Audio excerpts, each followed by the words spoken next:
dum da dum.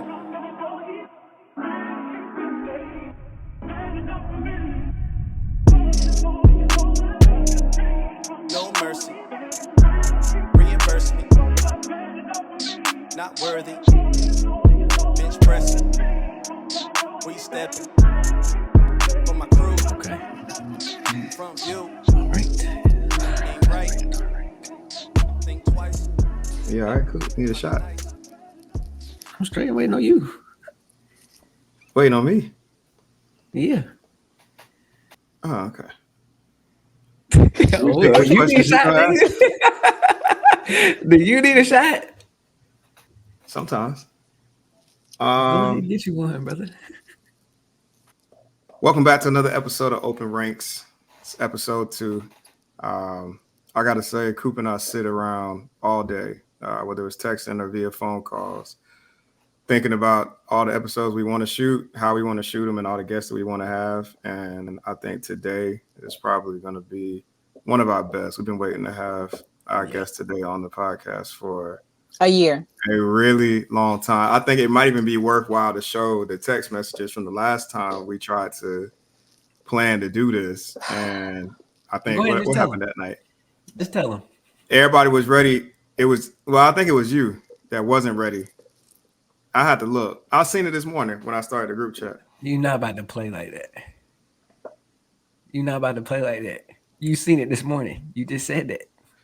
I seen it. Yeah, we scheduled it. We had it scheduled, and then you hit the chat. You went to a whole concert.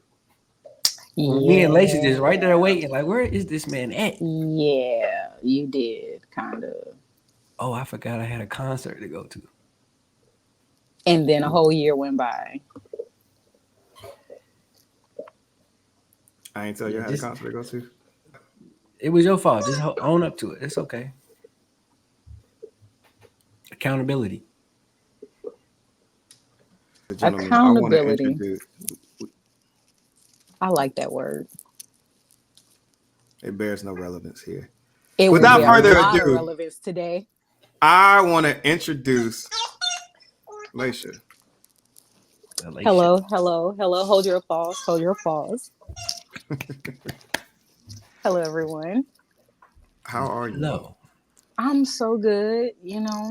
I'm so good. I'm so happy to be here. I'm so happy we could finally get this episode done. I'm ready to talk, catch up. I'm happy. How are y'all? How are you?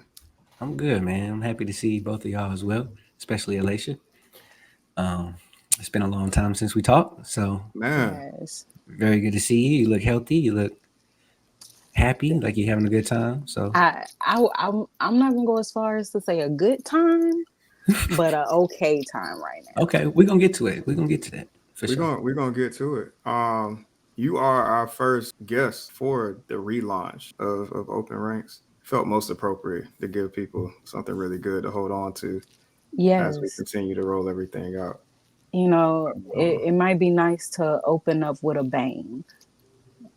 And I think this is going to be a banger.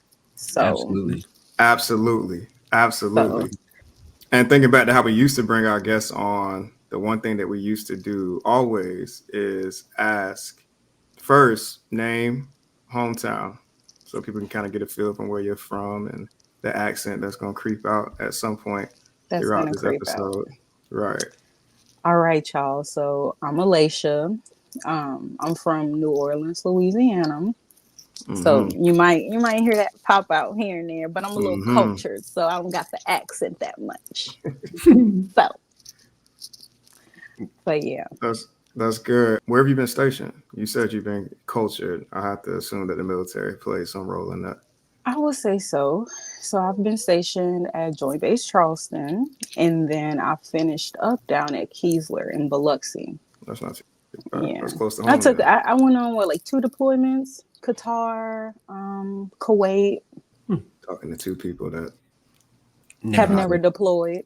Never. I mean, I can't now, but you either, Walter. Okay, and you're still there. No. So never deployed. So I'm kind of happy about that, honestly. No, not for what? It's a great experience. I mean, it could be. You mean But it's, staying in the desert 6 days a week, 12-hour shifts? Why do I want to do you know, that? 120 degrees, 1 day off. when you put it like that, it don't sound that good. But when you come back and you look back at everything, you like, oh, that wasn't that bad. I I really mean, yeah, overcame because you some of back that. now. Like it's over with. Like, I don't foresee wanting to go and do something like that, especially after some of the stories that I've heard. Like that's not something I'm gonna be like, yeah, I want to deploy. I really want to deploy. You know what I mean? Like I can't wait to deploy. Like no, I'm not. Right. I want to overcome all of those hurdles. Yeah, no. I want to sweat and not, have hot water. I want to share a room with 4 people or 2 people or whatever, living on a bunk or something. No, I'm not. I'm good. You summing it up. You summing it up real good. You feel me? I ain't trying. Yeah. You summing it up. Before the deployments, though, we were all in basic training. And one of our icebreakers is we'll go, what is your best and worst memory from your time in San Antonio? Oh man. Okay.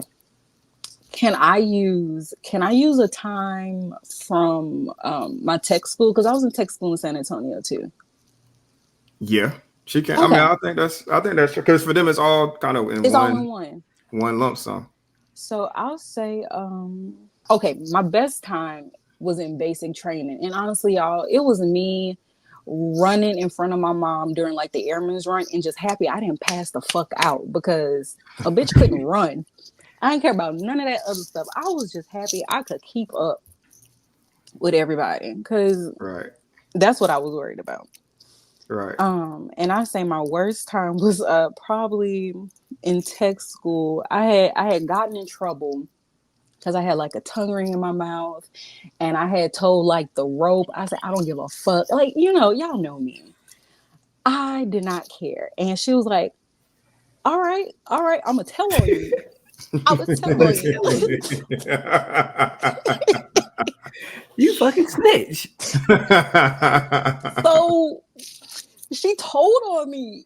And I mean, I'm livid. And I'm like, girl, you're a fucking snitch. Why would you go and tell?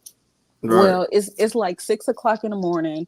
We out in the woods in Camp Bullis, Texas. We out in the woods, and my instructor comes up to me from he had been on leave for like 2 weeks, and the first thing he heard about was me with my tongue ring, cursing a girl out, calling Wow. her a snitch. Wow. He calls me off the bus, and he stands me in front of every fucking body. Okay, it's a good 150 of us. Stands me in front of everybody and he looks at me and he says, I hate the fucking color green so much. I hate hearing the color green so much. I would chop down all these trees around me if I could. Now, I'm saying this. I'm saying this real calm, but this man is screaming at the top of his lungs in my face. Right. I'll say that's probably when I say, who am I fucking with? And Oh, him saying that he hates the color green was definitely aimed right at you. At me. He said, I'm so tired of hearing the color green or looking at the color green. I hate the color green so much. I would chop down all these trees around me to not see it. I said, oh my God. Did it make you take the tongue ring up? Oh no. So yeah, this man is, just at the top of his lungs screaming at me, telling me he hate pretty much everything about me. Because your last name is Green also. And my last name is Green. Right. I think that was the part. I knew when I was listening to the story that knowing Alasha Green, that's why that was yeah. so significant. That's why that was so significant. And when I tell y'all, I mean, I look back at it now and I laugh because truly it was hilarious. And looking at him, I know he was trying hard not to laugh. And everybody, all the instructors around him was trying hard not to laugh. But Right. at the time, that hurt so bad because it was like, damn, he hate green so much that he want to cut the trees down. We're in a forest. Right. So Let me yeah. say, so you, even after that experience, you didn't want to take your tongue ring out. And I think for most of us going through the process of basic training and then tech school, all of that is meant to serve as like what do you call it? Like a period where they're Like essentially a breaking you breakdown. down. Yeah, breaking you Yeah. down, trying to rebuild you in their image and stripping you of some of the Yeah. things that's most important to you. You knew that Yeah. that was part of the process coming into it, though, right?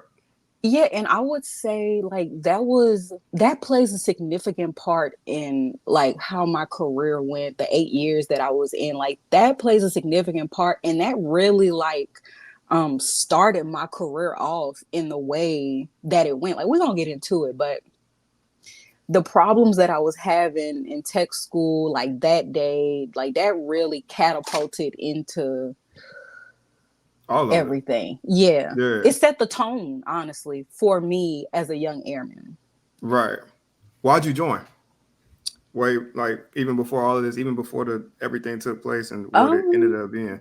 Honestly, I joined because I was in ROTC in high school, Air Force ROTC. So I thought that I liked it. I thought that, I would like the military. And I didn't have money to pay for college. So when Yeah. they start asking about FAFSA and all this and how you gonna pay for college, I'm looking at my bank account. I ain't got no money. My mom Right. ain't got no money, Right. and I didn't want to put that burden on her to like take out loans in her name and stuff like that. And I Yeah. truly didn't feel ready to even go off to college. So I just went to the Air Force. And when you went down to the Same reason I recruiting joined. office, that's the same reason you joined. I think that's for most people. Yeah, a lot of people. I just went At because least I trying to was get like, college paid for. I said, I wasn't even thinking about college at that time. I was like, I want to make some money and I don't want to go to school no more. Right on the head, right there. I mean, college was an option. Yeah. I was like you said, I wasn't about to pay for it, and I wasn't gonna make nobody pay Yeah. for it. And I really didn't want to go in debt to pay for it. So, And then also that mindset of just I'm tired of school, don't want to do it. yeah. You know, makes sense.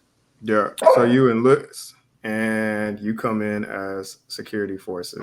Was that first pick, second pick, You third pick? know, yeah, and I'll go to my grave saying that my recruiter tricked me because Oh that man. motherfucker knew what he was doing. Right. Um that's the only way I can put it. He told me, hey, if you don't put security forces on your list, you can't enlist. I was like, Lied. Yeah. He oh lied. He yeah, and I realized he lied. And then I got to basic training, and they were like, so you saying he lied? They was like, if you saying he lied, then it's gonna do this, it's gonna be yada yada yada. And I was like, I'm just trying to graduate. for real, for real. I'm just trying to get through basic training. I don't want to say he lied. I don't want to press no Right. charges. So I definitely got kind of tricked into security forces. Fun fact: it was a few people from my high school that went through this same recruiter. I kid you not. If it was 7 of us that went through him, 6 of us got security forces. I was in tech school with people I was in high school with, like That's some of my crazy. friends from ROTC. That's crazy. And I Yeah, don't think luckily, we've ever talked about that on here. I don't think we've ever talked about recruiting and what that process is like and what choices you do have and then what choices you really don't have as it relates to just getting into the military. I think we always start with like basic training memories. yeah, it's true. Walk us through that, Laisha. Like you make the decision you want to go to the military and you go to the recruiting office and you got MEPS and just tell us a little bit about that because I don't think we've covered it at all. And then we can pivot back to where you get tricked for many people So right in that pocket. for me, it was a really easy process. Like I didn't have a tough process getting in the Air Force like so many people have. Like it was a Mm. real quick, easy, boom, bang, you in the military. Well, my school made they made juniors and seniors take the ASVAB mandatory. We didn't have a choice. So I was lollygagging when I took it. I had no at this point, I wasn't set on going to the military. I was still thinking about college. So I didn't take the ASVAB seriously. So I got a lower score. Well, when I realized I wanted to go to the military, called the dude up. I was in a meeting with him literally the next week. Probably 2 weeks after that, I graduated high school. 2 weeks after I graduated high school, I was already at my first visit to MEPS. Okay. Um, uh, that was like early June.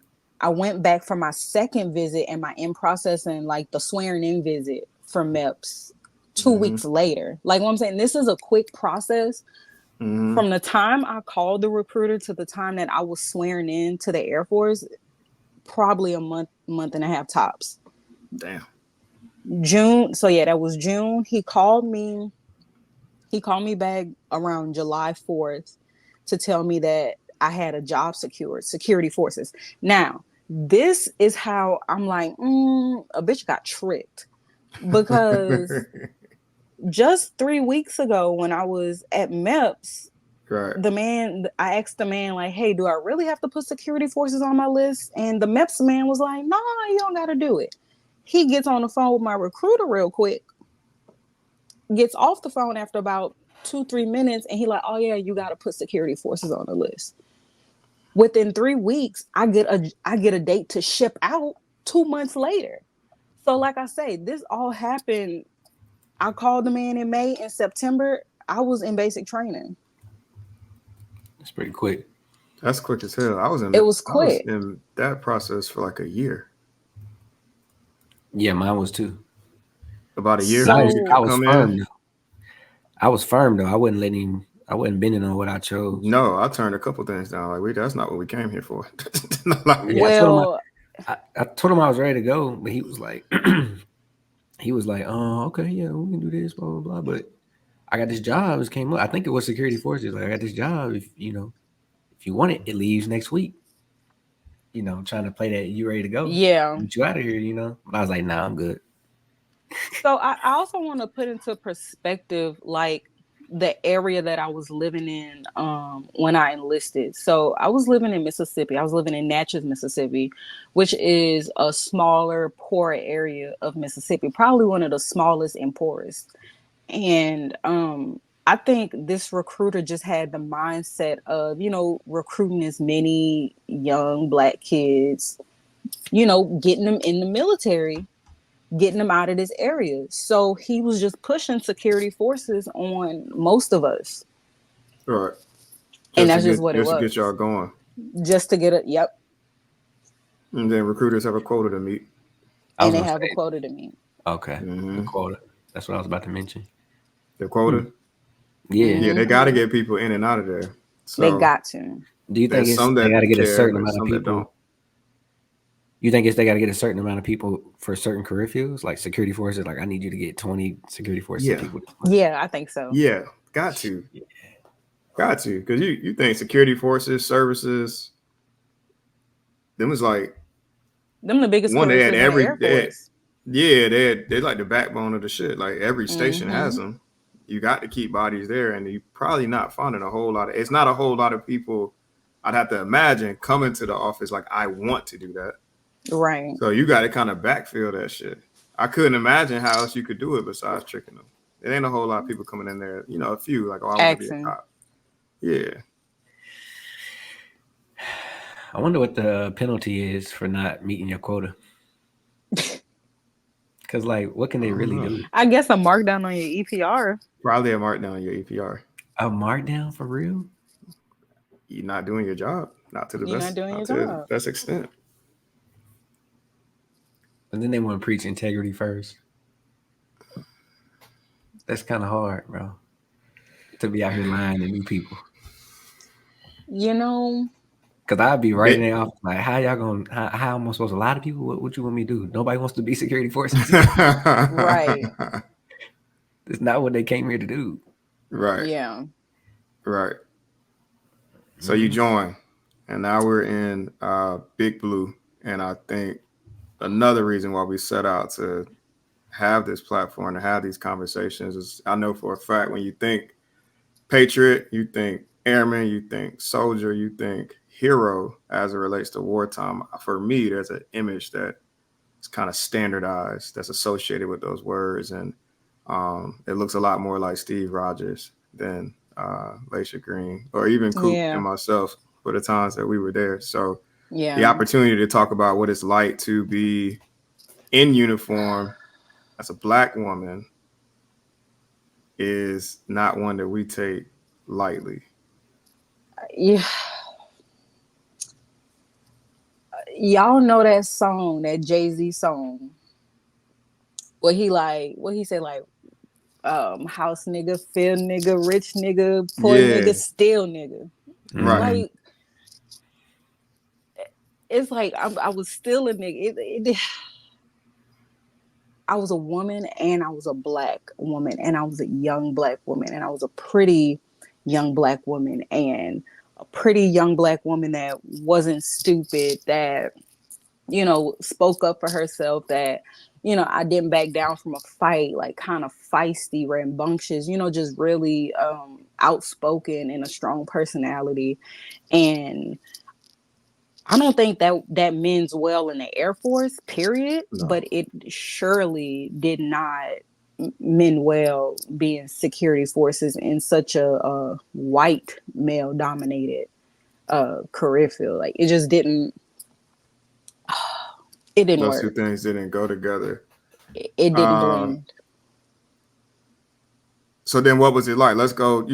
We'll go straight from San Antonio, Texas. We'll go straight from Um, so basic training, got tech school, and then you make it to your first duty station. What was it like every day in your I work center? mean, it was it was rough. Like, every day was rough. For a long time, every day was rough. I mean, it took years.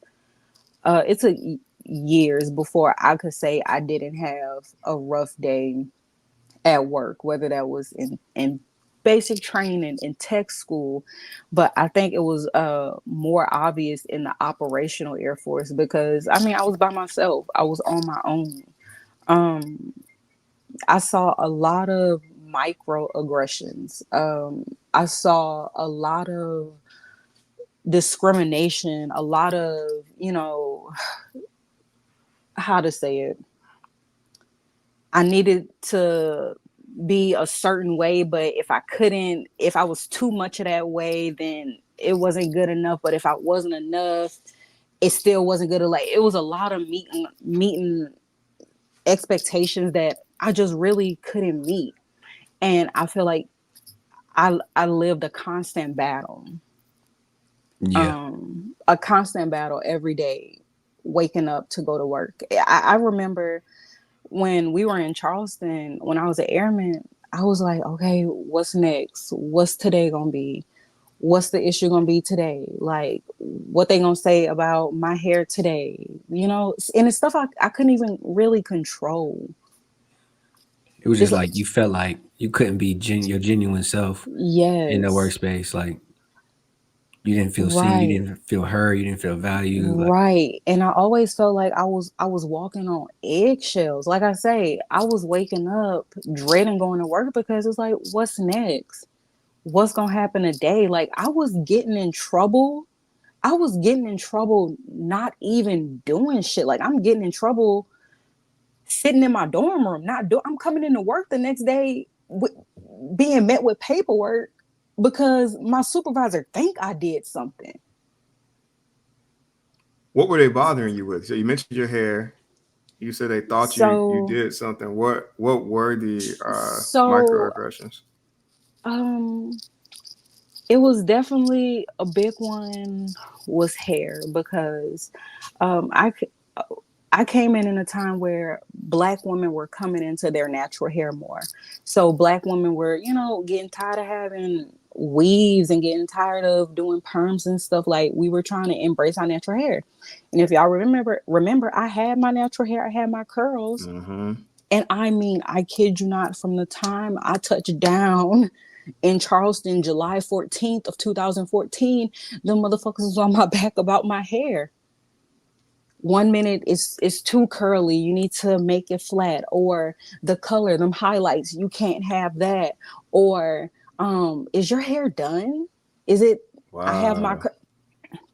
I got that one time. Wow. Is your hair done, or your braids too long? It's too thick, or like, it was just always something. I remember even here as a staff sergeant, as a staff sergeant, y'all. Um, I'm sitting in a car with my partner, another staff sergeant, a white male, and I still had my fro. This was before I got my locks. Mm-hmm. And he reaches over and he touches my hair. He was like, how do you get that like that? How do you do your hair like that? And he's like poking my hair. I've had flight chiefs when I come in with my hair done.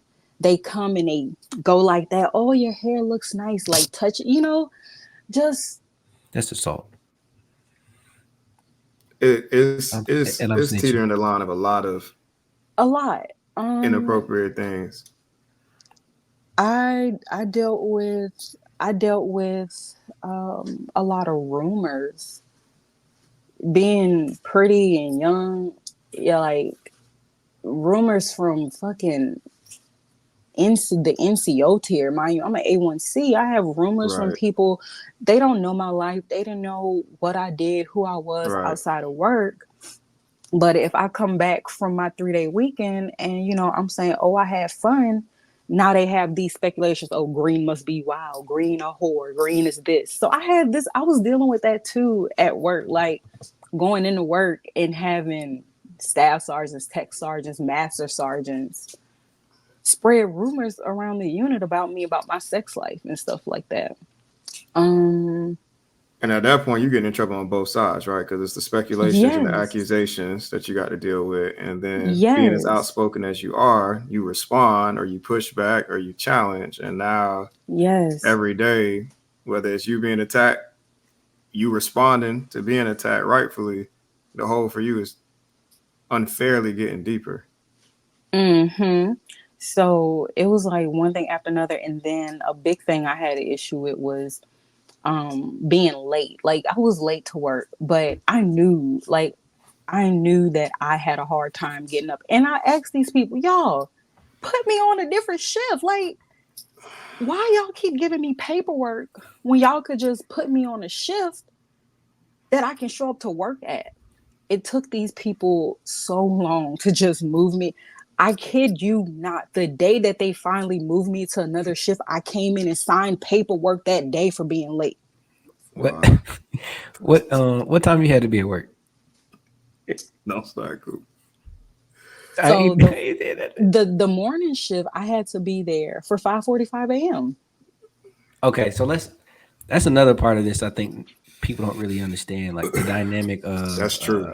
of being a security forces personnel. You know what I mean? Like what does that even look like? Right? You come to work. I hear it's like 12-hour, 14-hour shifts or days. So luckily we were only working 8-hour shifts. That's not I've that worked 12-hour shifts. Mostly 12s were like on deployments and stuff because security forces had a big reform around that time to where they were trying to put most bases into 8-hour shifts. It was supposed to like increase productivity. It didn't because Mhm. conditions was still trash. But they had us in 8-hour shifts, and the shifts were 6 to 2, 2 to 10, and then 10 to 6. But Mhm. I just told you I had to be to work for. I'm lying. I said 5:45. No, I had to be to work for 4:45 because we had guard mount. Right. So before work even start, we all meet up. We have to get our weapons. We have to talk about, any pass-ons that the previous shift have. So an 8-hour shift in reality turned into a 10 and a half hour shift. A 12-hour shift turned into a 14, 16-hour shift. If you got a big flight, the end of the day, it take a long time to turn in your weapons. Maybe your flight chief got something to talk to you about. So the days were never just 8 or 12 hours.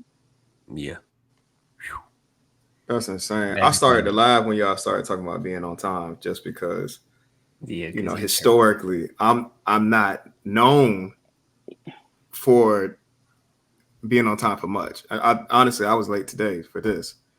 Um, Yeah, I do my best, and I just what I've always that's wanted all to we can say ask for. is I do my best. Like I know what time to be there, and I always feel like I have more time than I do, and I haven't gotten any better at that. I just want to say that it You need is to the work on it. plight of my life, Ah, really. You should be Um, working on it. you should. in my younger days, I used to just tell people, I work harder than all of y'all when I get here, and that's what Mm, matters. Just slap him in the face after being late. mm. That's what matters. You get here early and do nothing. When I show up, everything gets done. Everything is done. Hey, and I then don't they say leave that you alone, anymore. bro. But Yeah, they leave you alone after that they because they have did. to sit They there and did. reckon with it. Like, damn, you're right. That's true. And I never heard much about it again. It's a Alicia, different time have now. you gotten better? Actually, I think I've gotten way too good at it. Oh, so you early? Way too good at being punctual. Way too good. Wait, you know how the military say, 15 minutes is late. Yeah, Right. Okay, I got you 30 minutes. You can't be late if you 30 minutes ahead of time. yeah, no, thanks. I account for everything. I account for everything. Hey, listen, that 30 minutes will get you some good cool points too. So if you're young in the military and you're listening, it look good. I'm just gonna say 30 minutes. it look good. 15, you are late. Cause listen, I done had some airmen come in like 2 minutes before, and we were just looking at them like fucking dirtbag, like tired of you, bro. And they was on time for real. See? They really was. I wouldn't hear none of that shit. I Nah, don't want to because hear you it. was late. You didn't even hear no But roll calls. Nothing. civilians don't care about that stuff though, to be honest. Yeah, it's not. It's So absolutely not. What so when you that 30 shit that they minutes tell you, early, people be they like, what like are you doing? Yeah, nobody else is there. Like you be every yeah. meeting I go to, I'm early. I'll be in that bitch like Fresh Prince, the last episode of the last season. Like nobody else is there. People be walking in with their coffee, just putting Right. their bag down. Like How long you been it's here? For real. you Yeah, just they don't wasting your own care. time at that point. You know what I'm saying? It's quite. Crazy. It's a lot of things that you get told about what Yo, the they outside world laugh is at you. like. You 15 minutes early, you get laughed at. What are you doing? You Right. ain't got nothing better to do? It's different where I'm at. Like this unit that I'm in, it's nothing but NCOs. So they already expect you to be on top of it. And if you're not, something else is going on. Like, I don't know, your morning was bad or something. And they just be like, all right, bro, Yeah. whatever, come on, Yeah. that's what we got to do. Like, nobody's tripping. Mm-mm.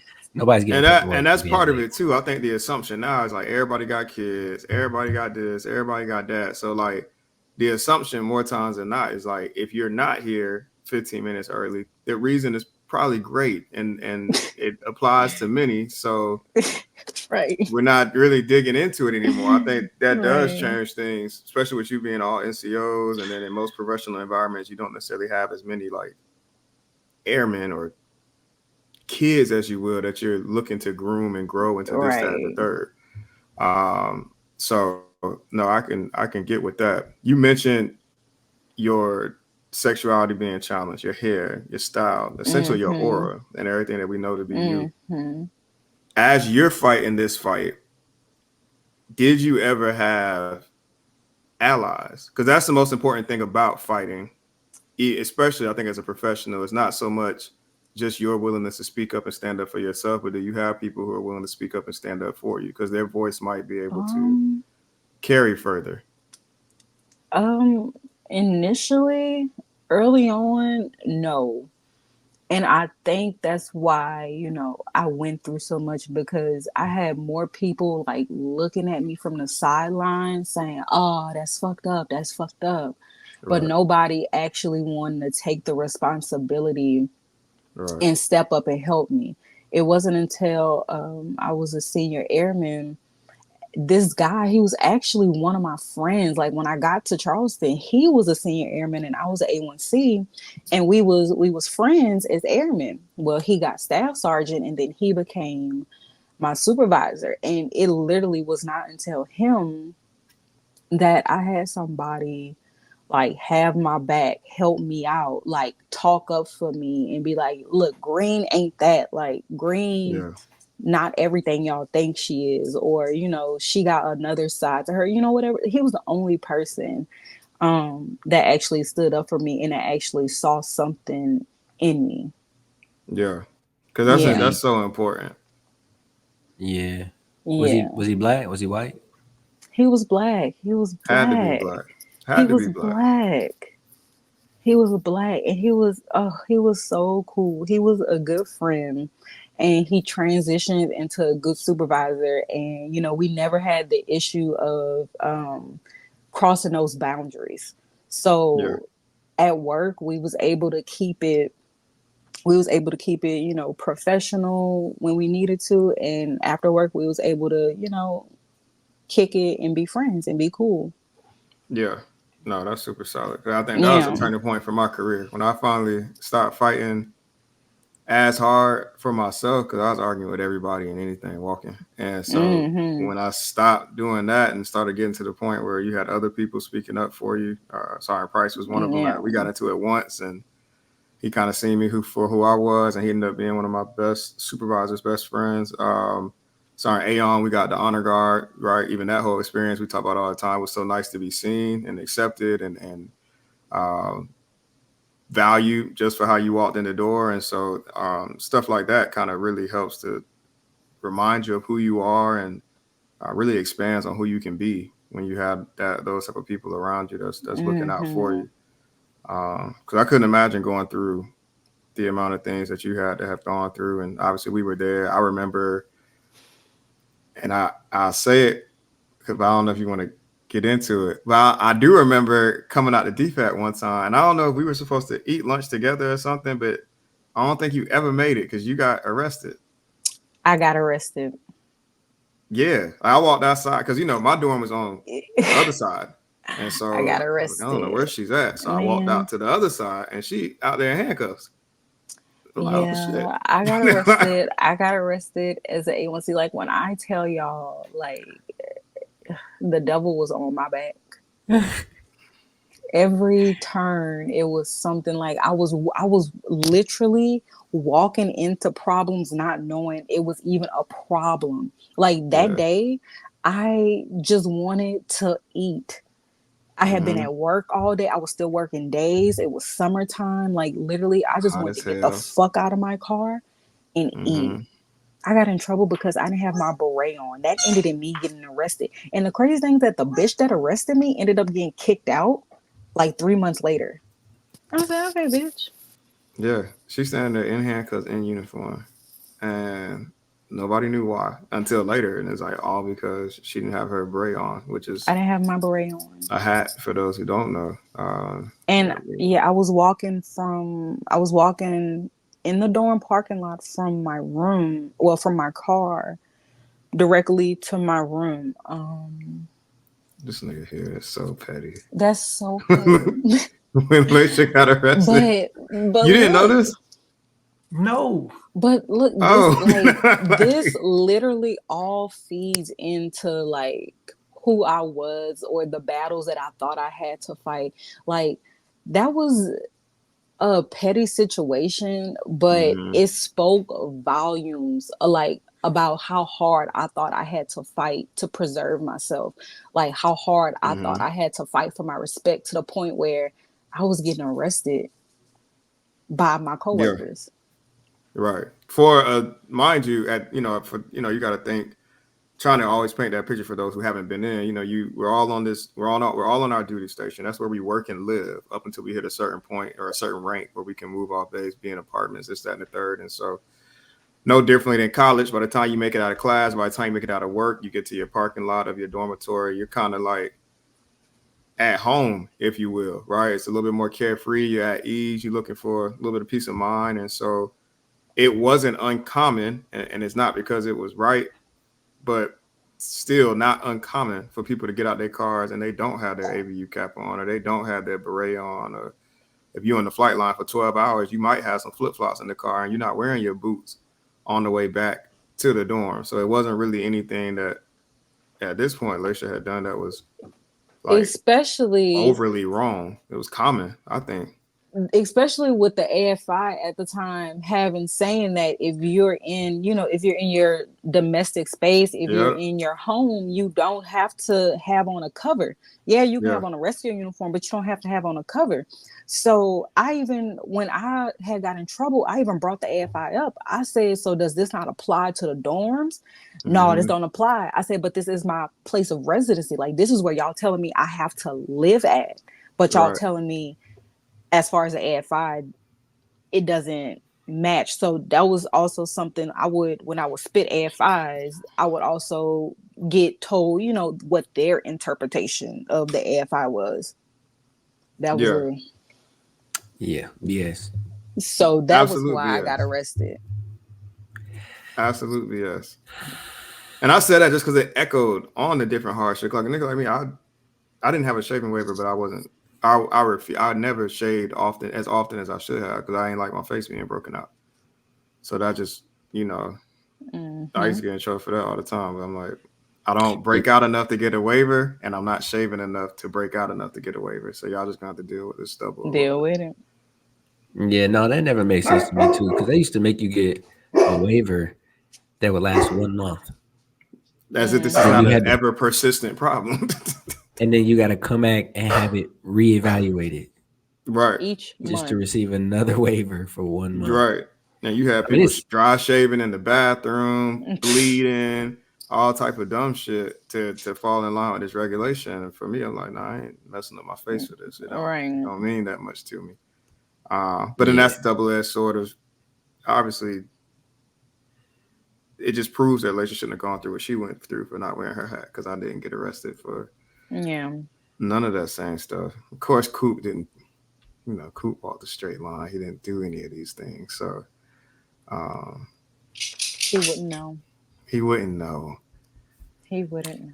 I don't think I've faced any like hardships in terms of like dealing with people not allowing me to express who I am as a person or just as a human. Period. Like shit that I can't Yeah. control. Uh, so yeah, you could say I walk the straight and narrow. That's cool too.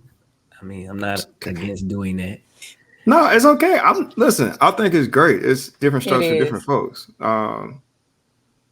People can't help it. I'm sure Draymond can't help it. There's things about it that I wish he I probably feel wishes like he he can't could help it. control. I feel like There's he things that he could. can help, like kicking people in the balls, but his outspoken nature and his Yeah, he inability to can't like help run away that. from those moments, he probably can't help that. And then Yeah. somebody like Steph Curry, like Light Bright here, just stays out of that all the time, and that's okay. Right. And that's okay. We need And they're both the best people. friends because of it. That's why We you need love both people.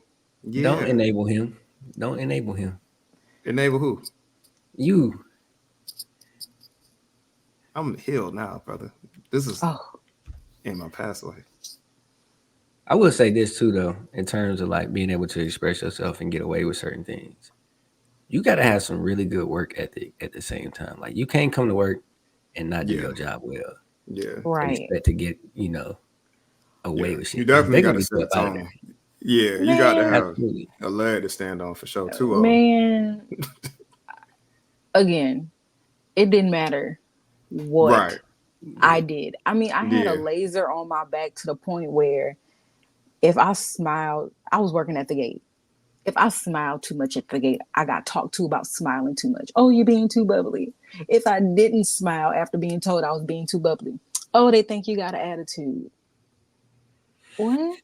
And that's just the plight of being a woman, Like, it unfortunately. was just, I was nitpicked so much. So, if you look at my APRs, I mean my EPRs, and you talk to people and everything like that, I feel like I was just nitpicked to the point where It it starts to didn't change who you matter. are. Yeah. It starts Yeah, to change who you are. Obviously, you go through different spells of depression and all type of shit. yeah, Um, it's not fair. I think yeah. when it boils down to it, Lacia Smile is one of the best things about her. Imagine telling her not to do that. That man Um, came up and told me, Green, you being way too bubbly. It looked like you flirting. wow. Hmm. I said, okay. Nah, nah, that's nuts. I was gonna So ask. nothing you could do. There's nothing you could do without being sexualized. To just put it plainly, The sexual side of it was a whole nother beast. because now you're dealing You want with to touch on? comments. I was harassed. It was this dude that I worked with. He was security forces too. And I was harassed by this dude. He tried to force his way into my dorm room one night and put his hands on me. And I got no protection from him from that situation. I told everybody I got no protection from that at all.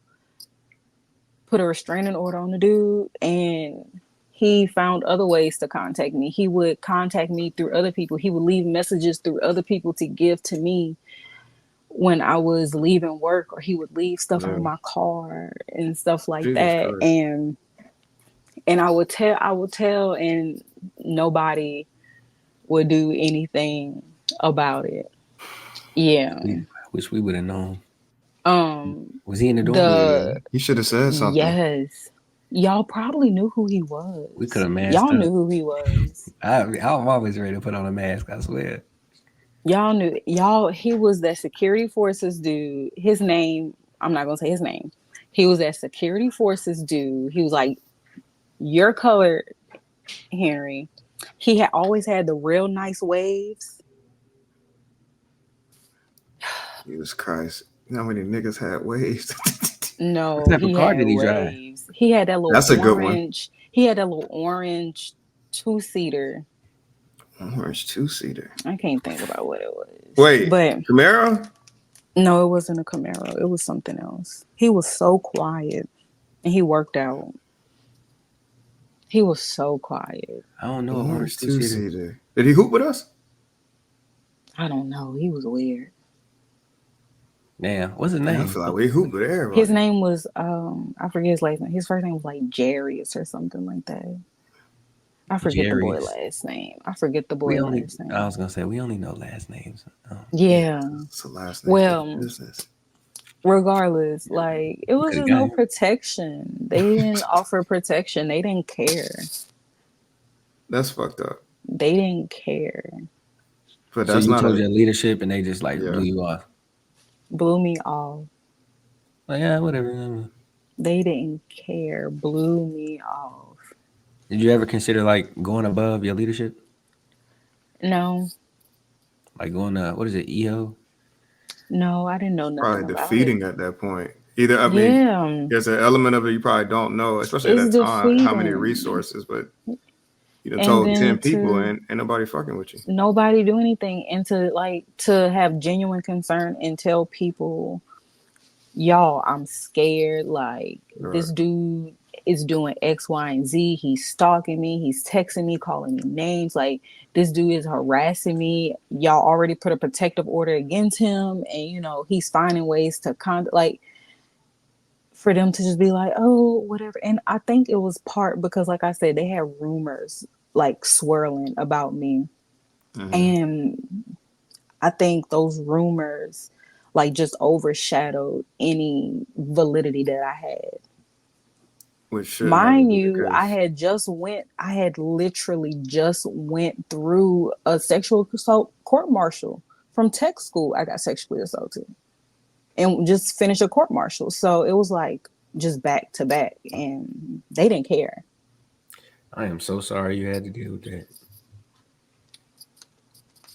Yeah. Because I That shit is didn't heartbreaking. know, and I think what's sad is like people don't talk about that because it's Laisha wouldn't be the only person that could say that she's gone through some of these things, and I don't think we have an infrastructure that cares enough about it as far as support, responsiveness. Even with all the trainings that exist, I think they do it. I think the only thing they do is announce that we have a problem. I don't think it solves them. Mm-mm. They just be I don't- checking off boxes. Then They they be check checking off off boxes. boxes. What is a sapper and some of the different things that they have in place? I don't think that they just kind of they let people know that hey, this is a thing that happens, but it's not like I don't see it as a strong call to action, which is what this requires.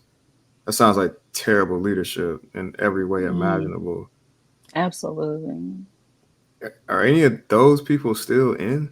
Not to name them, but I just wonder. That's leadership so poor that it would be hard to imagine that they're good at anything else. I think that's awful.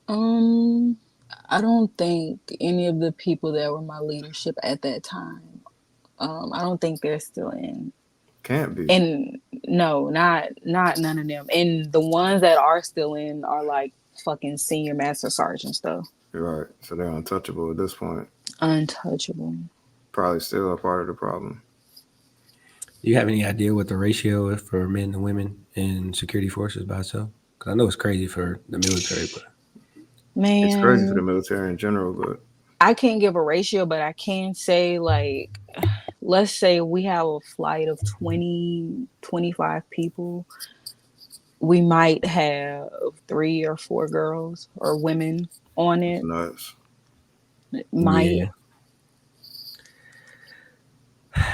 That's nuts. And that means you don't have many peers at your level. And then worse than that, it doesn't create a funnel of women leadership in that AFSC as a whole. So there's not a lot of women flight chiefs and probably first sergeants and all the places that you would kind of need women to be if you only got 4 out of 30 every time you look at a flight.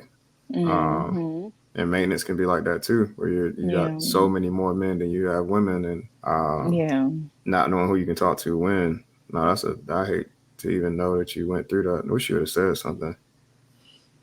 I wish you would have Yeah. said something. We was all. That was a different time. It That was Oh, such a for was. real. different time. That was such a It, different time. I wish you would have it said something. was. And like I felt like I had so much going on. Like, and I loved y'all so much. I didn't want y'all to be involved in that, like, that side of everything. Like, I like to keep things light. Like, Alasha, she late to work, or she always get in trouble. She always doing crazy stuff, whatever. Like, I just wanted to keep things light. Like, I didn't want to Because get that is kind of so, what we knew. It was like, yeah, oh, at least you got in trouble. Y'all know she don't go to work on time. yeah. But it That was so happens. much deeper. It Yeah. was so, I was miserable. Yeah. I was just miserable. Like, and it's hard to, do right and be right when you just miserable. Like, it's hard to get up and go to work. No, even though Hmm. you have to, it's hard to get up and go to work knowing you about to have a fucked up day. Yeah. Knowing that 3 out of 4 of your days is gonna be fucked up. It's hard knowing that, the next, like, you don't know what the next day hold, what the rest of the day hold. Like, it's hard. I applaud you for your resilience, um, Yeah. and the smile that you carry. I had a bomb Um, therapist. Yeah. Cause I never knew. I ain't gonna lie. That I smile was hid I it all. was I was going to therapy every week for 3 years until I had deployed that first time. When y'all met me, I had been going to therapy every single week for them whole 3 years, sometimes 2 times a week. wow. I would get up and go before work when they had switched my schedule. Right. If you had the power to put in place a policy that would benefit women in the military, what would that policy be? It's so deep rooted Yeah. that I don't even think a policy can like, it's microaggressions, and there's no policy that can, trump a microaggression Or regulated? Right. Right. or a regulation, because they've tried to make regulations to try to beat the microaggressions, to try to, weed out any discrimination and stuff like that, but you still got people. Yeah. Yeah. So it's people you need to replace. It's not even policies, it's people. Wow. Yeah.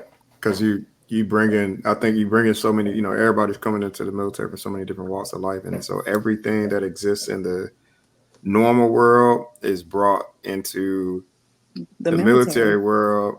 And it's not to say, obviously, we're talking about advocating for women's hardships and experiences and things they go through that they shouldn't. That's in every professional space. There isn't one probably in the entire world that's safe from this. But I would say even worse off is the fact that, in theory, right, like at a office, at a corporate office, all these things are still happening. People are getting away with a whole lot of shit, buddy buddy this and buddy buddy that. But in theory, people can be fired, and there is a track in which they can be held accountable. But like in the military, that's not necessarily a thing. It takes a lot to kick people out. So all of It these takes a lot. terrible qualities, to me, they're almost locked in and rigidly in place, because it's not a whole lot of movement. These people that she's talking about, that she was working with, that she wish she hadn't. That's probably 3 straight years. They're not going nowhere, Yeah.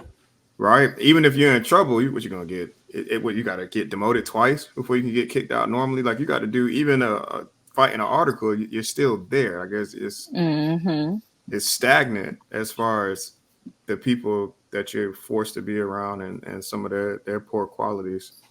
Um, and I think even when Gotti and I tried to do that program that was targeting diversity and stuff like that, I was like, you got to fix that shit right here at the airman level and talk about some of these things and force some of these people to see things that they otherwise ignore because it's you can't fix it as a tech sergeant. You can't. You didn't hurt too many feelings, said too many crude comments at the wrong time. It's too late by the time you make it to the tech sergeant point. Yeah. And we used to talk all the time, like you got to mind everything that you say, every joke that you tell or don't tell, or every reference that you make in a movie, the things that you comment on, like all of the small things, because that one comment that you say on day one could be the difference between somebody calling you drunk on day 70 of the fourth year that they know you.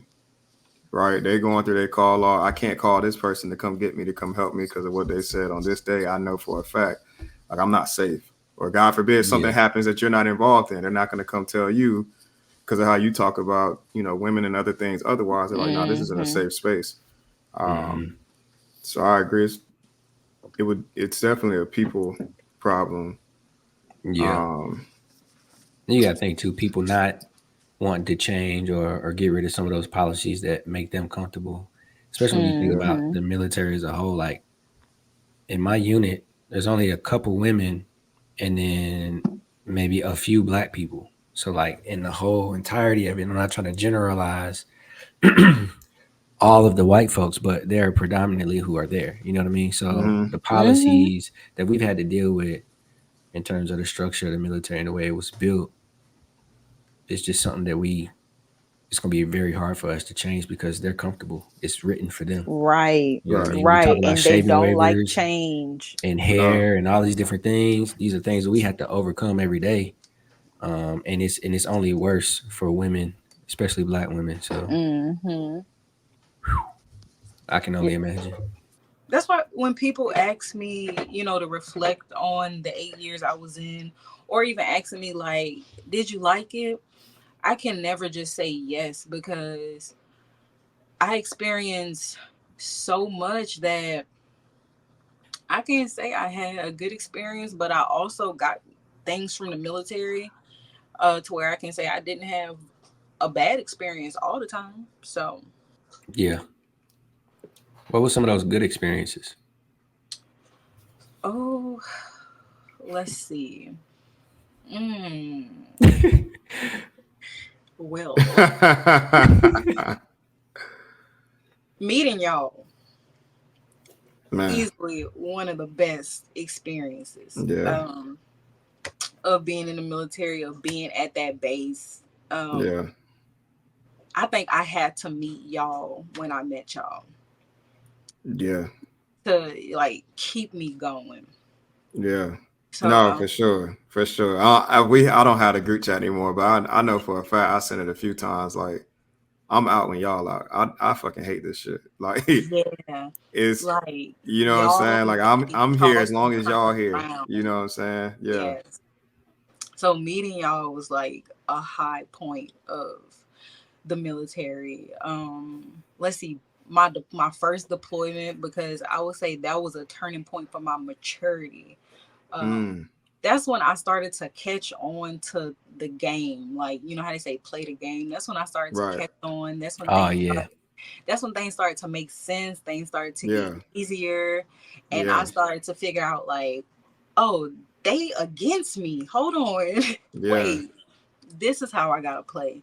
But so yeah, my first deployment, What made you realize that? so when I was on that first deployment, I want to say like they were talking about some program or something, and I kept asking people like, "Give me information," and somebody was Yeah. like, "Green, you a senior airman, like go find it." Like go find the resources yourself. Like Yeah. people not about to do this for you. And then I had some really good staff sergeants out there that put me on game and was like, "Girl, don't nobody care about you. Like this is on purpose. Like this is stuff is happening to you on purpose, and you're Mm-hmm. doing what they want you to do. Like you're giving them the reactions that they want you to have. So Yeah. I just had people like really put me on game. Other Yeah. black Yeah. people that had Yeah. been through stuff. So that deployment was a big eye opener. I would say another one of my best times was making staff sergeant, because Mm. so many people try to play on me in Charleston. It's Yeah. crazy. Yeah. Who would have Yeah. thunk it? Talk about it. Yeah. So I was happy that I made staff sergeant, not because, I made staff sergeant, I'm about to get money, but because y'all really, like, so many people had played on me from 2014 to 2018. And I had to show them, like, come on. Because I had got a Right. Yeah. referral EPR and Sergeant everything. Green. I You Yeah. said, feel me? stop Sergeant, big playing with me. sergeant. Big Yeah. sergeant. So I'd say that was the highlights. Yeah. Yeah. You put on Mm-hmm. that rank, especially staff sergeant, it's like, all right, nigga, I got a little weight now. I got a little Yeah. weight around this mug. Yeah. I Yeah, mean, I watch think out, bro. You know. I remember that. Um, I wasn't even in Charleston when they did the announcement. I don't know why. I don't know how I timed it. I was home. I was at the crib when they did the little announcement for who made staff and who didn't. And I think my coworker just sent a picture with the certificate on it. And I zoomed in and I was like, I sent it. I wrote back. I was like, hey man, congrats, bro. And then he's like, you dumbass. Right. And so I got zoomed in and like actually it was my certificate. I wasn't there. And I was like, oh shit. I think I cried because I think making staff is a big deal as far as thing. all the little things that lead up to that moment. And Mm-hmm. yeah, it is a huge accomplishment. Um Yeah, you can get some people up off your back a little bit. They hold man, a what? little respect with it. Like Do you hear me? ain't nobody gonna Yeah, try you for real, for real. You know what I mean? Right. yeah. And then that game within the game, that's crucial Yeah, too. it When you is. finally figure that out and it does finally start to slow down and you start being able to prioritize, okay, these are things that really needs to be done. This shit ain't this and this is that. And Mm-hmm. Mm-hmm. the hardest part is like you can't. I think the hardest part is finding that balance with like trying to teach an airman that because you learn it through time and experience and going through this and going through that and going through this and then like the airman comes like man, They don't want to hear it, man, but but then they don't want to hear it. Like they not. that was me too, and Yeah, it so was so frustrating. But it was like, you know what? you got to You earn your see, stripes. You'll see, yeah. just like everybody else. Mm-hmm. Man, come here, man. Come here. You can't do Yeah, that. And it's like, yeah, I can't. You know what? that's part of the reason why I'm ready to go back to Great Tail anyway, because we don't have no airmen. I can't mold nobody. Like Oh yeah, Yeah, airman even though fun. some of the stuff they was Airman doing fun. was dumb, like they would do yeah, dumb shit, but it was they still would. very fun Airman trying to fun. mold people and teach them, and then just meeting new people. Right, like I work Mm-hmm. with all NCOs, like hard chargers. You know what I mean? I thought I was a hard charger. These dudes on a whole nother level. I had to step my game up. Oh Yeah. man. So I don't know. I miss the airmen. I miss So the I'm airmen. always happy when we have interns because it gives you a chance to kind of scratch that itch. It's always cool being around the young people, trying to show them different Mhm. things.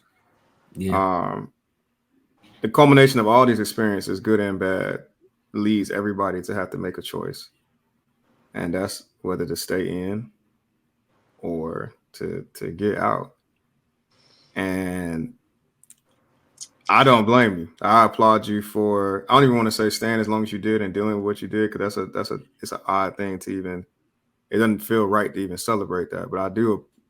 We only knew you for what you brought every day, which is a beautiful spirit, and so much fun and so much humor. So, um, for all that your presence has meant to so many people, I'm glad that you stuck it out for as long as you did because it helped us have so many great memories.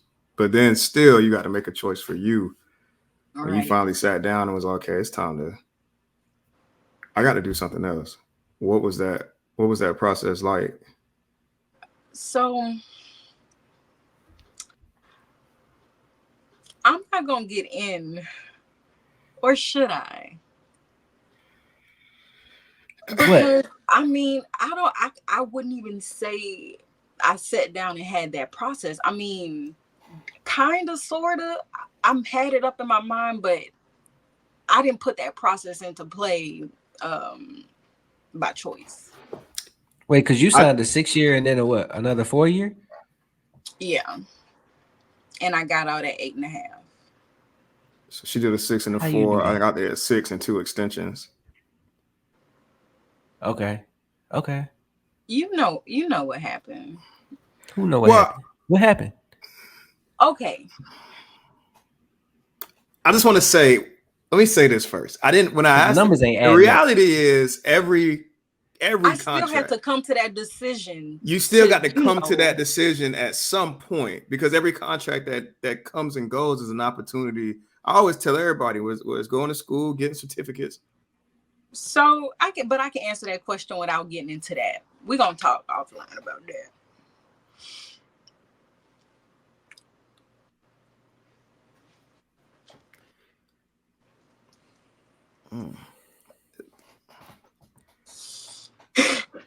Okay. It comes with So you know, Just go ahead and tell us whatever the story is. I want to know. I just want to circle back to the top. Accountability. This is my fault. this is why in the beginning I say accountability is a good word for, today. So, even though I say, the decision was made for me, if I want to have accountability, I can really say I made that decision for myself, because if I hadn't, I would have never been doing what I was doing, right? I'm a dumbass. I was smoking weed. You smoking weed. I was smoking weed, and they got me. And they got you. They got my butt. So that's why the numbers ain't adding up. That's why Okay. the number's not numbering. Okay. Okay. I mean, listen, people make mistakes, But, and maybe it wasn't a mistake. Was it a mistake? Yes. But was it a blessing in disguise? Yes. Because I already knew that military shit wasn't for me no more. And That's what's important. at the point, that's what's important. That's what's important. And at the point that everything was happening, like, I felt like an itch in my skin. Like, I said, I can't do this no more. And I had so much other life stuff going on that, like, the military just seemed, it didn't align. Like, it just, no way around it. Like, it just wasn't aligning with what I was trying to do with my energy. Like, it just wasn't there. So that happened. And I just wasn't agreeing. This nigga here. It's cool. You got to be stopped, bro. He has to. But it's cool because my morals wasn't lining up with the military no more.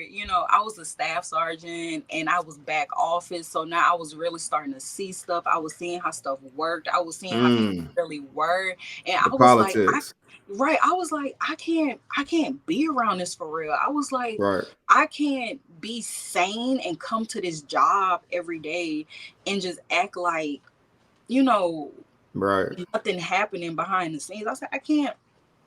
And like slowly but surely, like, I just mentally I couldn't take it, and it all led me to that point. But even I let's be honest,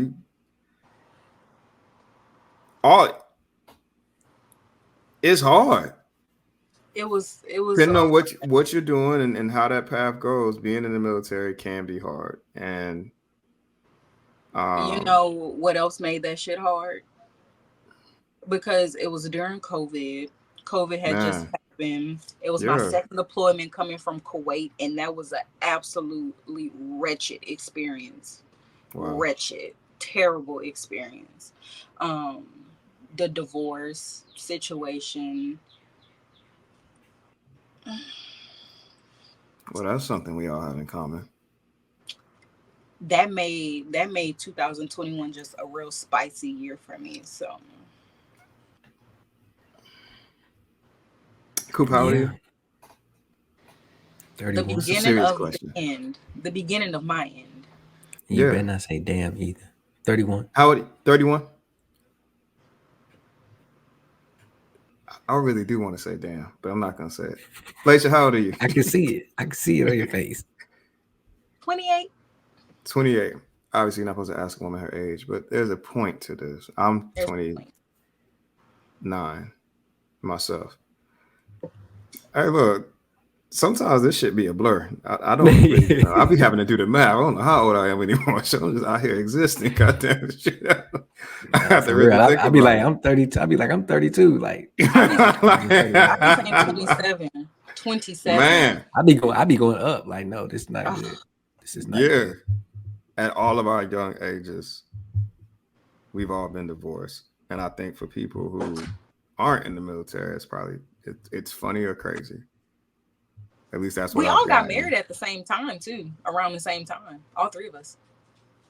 Within Yeah, months. Yeah. we Um, did. it's not uncommon in our industry for people to get married. I was gonna ask both of y'all, especially now being out and you you meet people and you date and you ask the question and or even you say that you have been married and everybody's jaw drops beneath the Every ground time. because it's unfathomable for them that they would have given up or stopped doing anything that they've been doing and enjoying up until that point, unless they really found something that they believed in, which they also aren't in a rush to find. But in our world, I mean, you got people getting married in basic training. You got people. I know somebody got married in MEP, so it's like it is Yeah. the pressure. Why do you think people get married I in the have a military and then so early? You know, I got a great theory. I think, a lot of people rush to get married. And I don't think they even do it like intentionally. But, a lot of us we leave home at 17, 18. Some people thousands of miles away from home. They by themselves. They meet somebody, they think they love them again, 17, 18. We don't have that many romantic experiences to know like this not, it's not it. something sustainable. But Mm-hmm.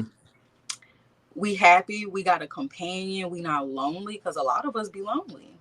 Mm-hmm. Let's hold on to that. How we gonna hold on to Yeah. that? We're gonna get married because who knows where we're gonna be in the next 2-3 years. And I need them to come with me, Yeah. you know? At least you think. At least you think. Until don't do it, y'all. That's and if they're a civilian, don't do it. Wait. Why specifically are they a civilian? Because you ain't even gotta marry civilians for them to come with you. They just gotta come. Like give I you always say, PPS. That's I true. always say, you don't have enough experience until you're at least 25 or older.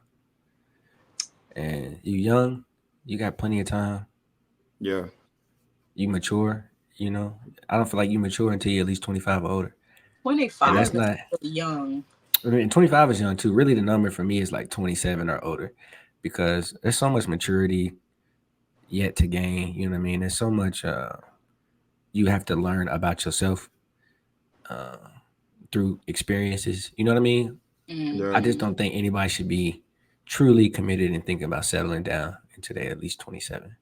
But then it's also that's all that's around you in the That's military. true. Like that's all you see is you at A1C and you see your senior airman friend got a wife and at least one child or at least a At wife least. and, At and they least. living in a house Mm-hmm. and they having their parties and they chilling and they Yeah. make it look like they make it look like it's cool, like it's okay, like Mm-hmm. I was gonna say, I think like, listening to Laisha talk about her hardships, and I can't, obviously with respect to it, I can't say that any of mine were remotely close to that, but it wasn't. There were elements of the military that just weren't fun, right? Like we did the best that we could. I think we did as a collective whole, as a unit. When I think about all the people that we met at that time, we did the best that we could. Not only to just like have fun and enjoy each other, but like by the time we got to hooping and doing our little house party, I feel like I was home anyway, right? Like we Yeah. did the best that we could to kind of everything about it was so familiar. Like it was Yeah. got to the point where it felt like we was on a cast because everybody had an archetype or a character that fit like Yeah. a Perfectly. life that you knew. You dig what I'm saying? Yeah. Like Frank, I know a Frank from back home. I knew a Hampton from back home. Like Yeah. it Yeah. was super cool. And so obviously you get older in it, you get rank, you get responsibility. That type of shit stops happening. And then to Laisha's point, like you see everybody who is married or has a child has a house because of it, because that used to be the quickest way to get out the dorms. Otherwise, you got to wait until you hit the right rank, right amount of time on station. And so that image as a form of, I would even say, escapism, that's Mm. what happiness looks like outside of what your 9 to 5 and the deployments and the TDYs and just the routine of this existence. When I get out of this, why wouldn't I put myself in a position to have this? Because I'm not flying Mm. home that often. And Yeah. most of your friends from the crib not traveling to where you at that often. And what else do you do to kind of artificially give yourself what it is that we all need, which is companionship, which is um, And it's through the opposite sex, community? and it's somebody who is likely going through what you're going through. You know, if you dating meal to meal, which Mm-hmm. most of us have, you got not only a companion but somebody that you feel like at least knows something you going through, can relate a little bit, and that Mm-hmm. felt good, you know. Yeah. You didn't feel as alone Mm-hmm. anymore, Right. you know. Um, and I want to double back to like maturity, all of that stuff, committed relationship when you're 27. That sound good, but I was in a committed relationship at 22. You know Mm-hmm. what I mean? And I don't regret anything from what happened. I learned so much from it. You know, and then sometimes that might be what it takes for you to truly understand what it is that you really want, right? It's a lot Mm-hmm. of growth in there for sure. It's a lot of learning, not only about your partner, uh, about relationships. It's really more about yourself, to be honest.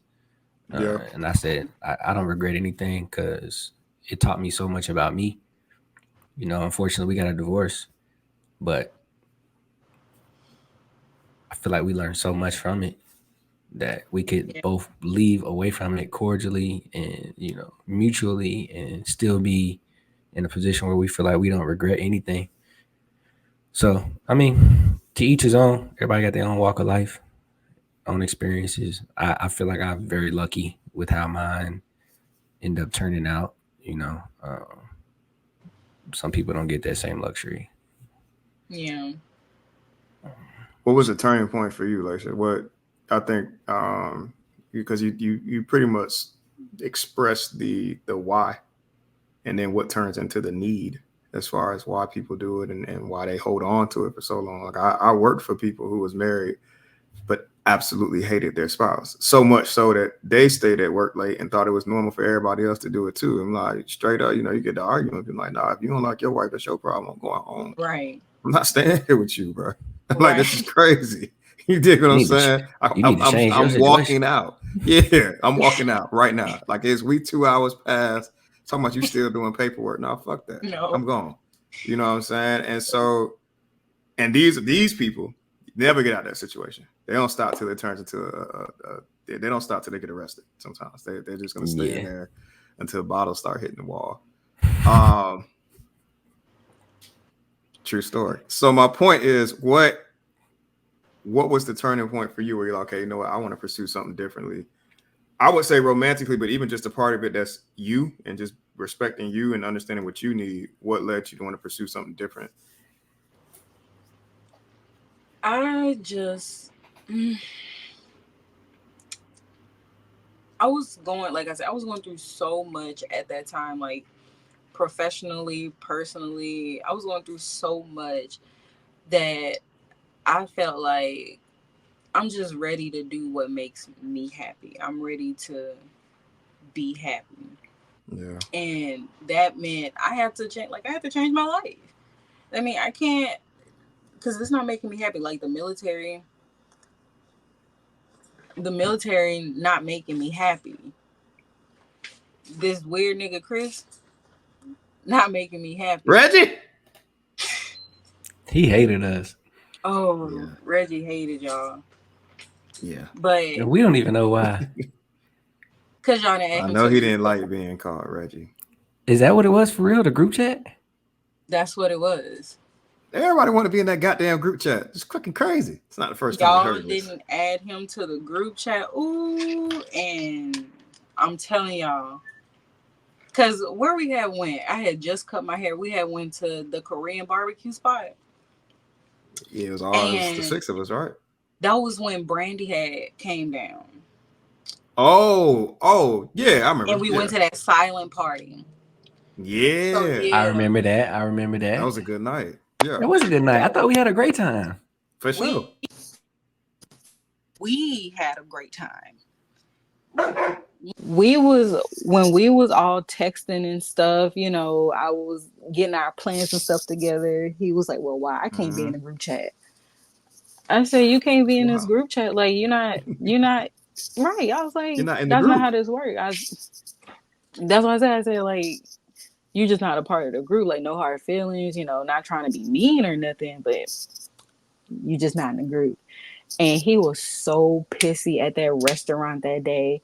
And then he really didn't like y'all when, who was it? Woodruff bought around the shots, and he missed the round of shots, and he thought y'all left him out on purpose.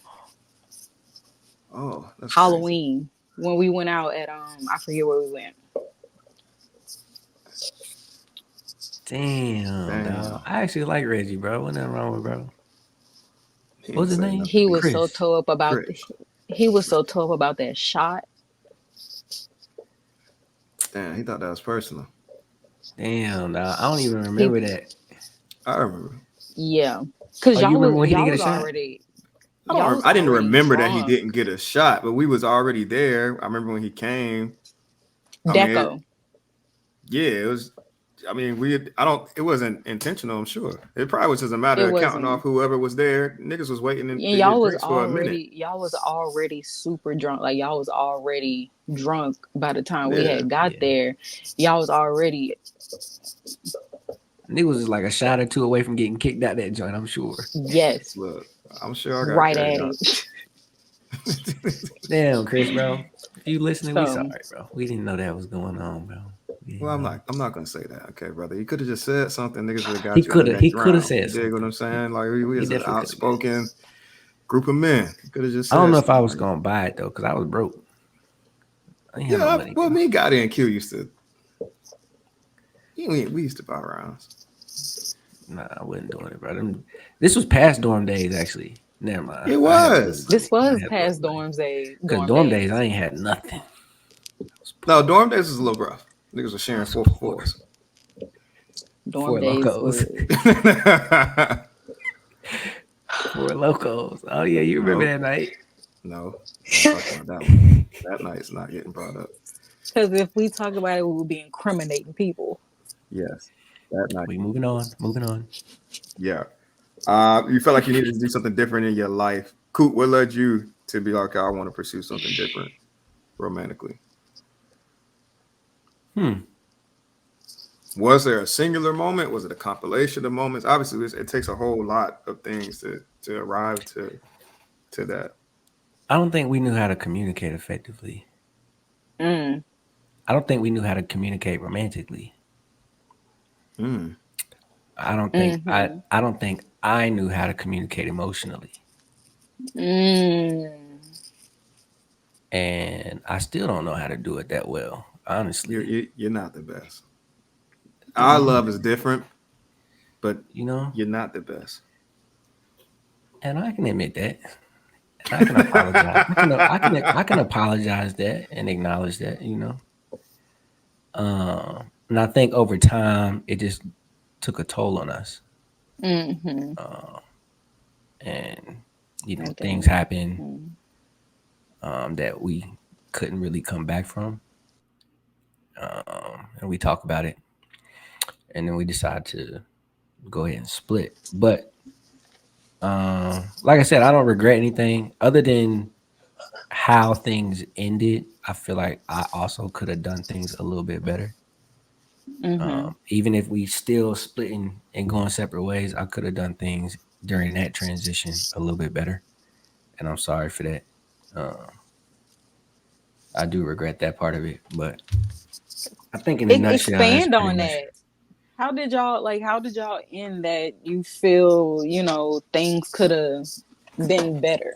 I think I could have been there a little bit more for her during the transition Mm-hmm. away. I don't feel like I did what I was supposed to do during that time. Mm-hmm. And it was new territory, right? I had never been in a relationship that long. I had never split from a relationship Mhm. that long. You know what I mean? So like, I really didn't know what I was doing. Mm-hmm. Uh, but hindsight 2020, looking back, I feel like yeah, there were moments where I should have 100% been there. Mm-hmm. You know, I should have 100% for whatever she needed on the way out. Like it didn't matter. Like I should have been there, Yeah. and I regret that. But that's I think in a nutshell why we end up splitting is because we didn't know how to communicate effectively, Yeah. and we was young and we didn't really know what we was doing for real. We hadn't completely matured. We hadn't figured out who it was that we were as individuals. Um, so all in all, we split. It was unfortunate, but it's not too much about that whole situation that I regret because it was great when it was great. Mm-hmm. Yeah, for sure. I think probably somewhere for me, probably in the middle of both of y'all. I knew I told Coop on the first episode, like I got to a point, it was times like when we was down in Pensacola and I'm like teaching and shit, I'd be in the garage, like, I'm like, I'm living somebody else's life. I'm miserable. Like this ain't for me. Like we in a neighborhood full of military people and everybody's like on some you watch the movies where like the house is the same and the car is the same and everybody's in the driveway. Bye, honey. And like I'm looking around like, no, this shit is really some ass. Like I'm not Yeah. happy. like, Yeah. I'm not, but I should be, right? Like there's dogs in here, we got cars and We got money, a there's house, money, right? baby, yeah, No, I everything. hate all of this shit. I don't like any of The this. Like movies, there's the movies lied to us. right. And so Crazy.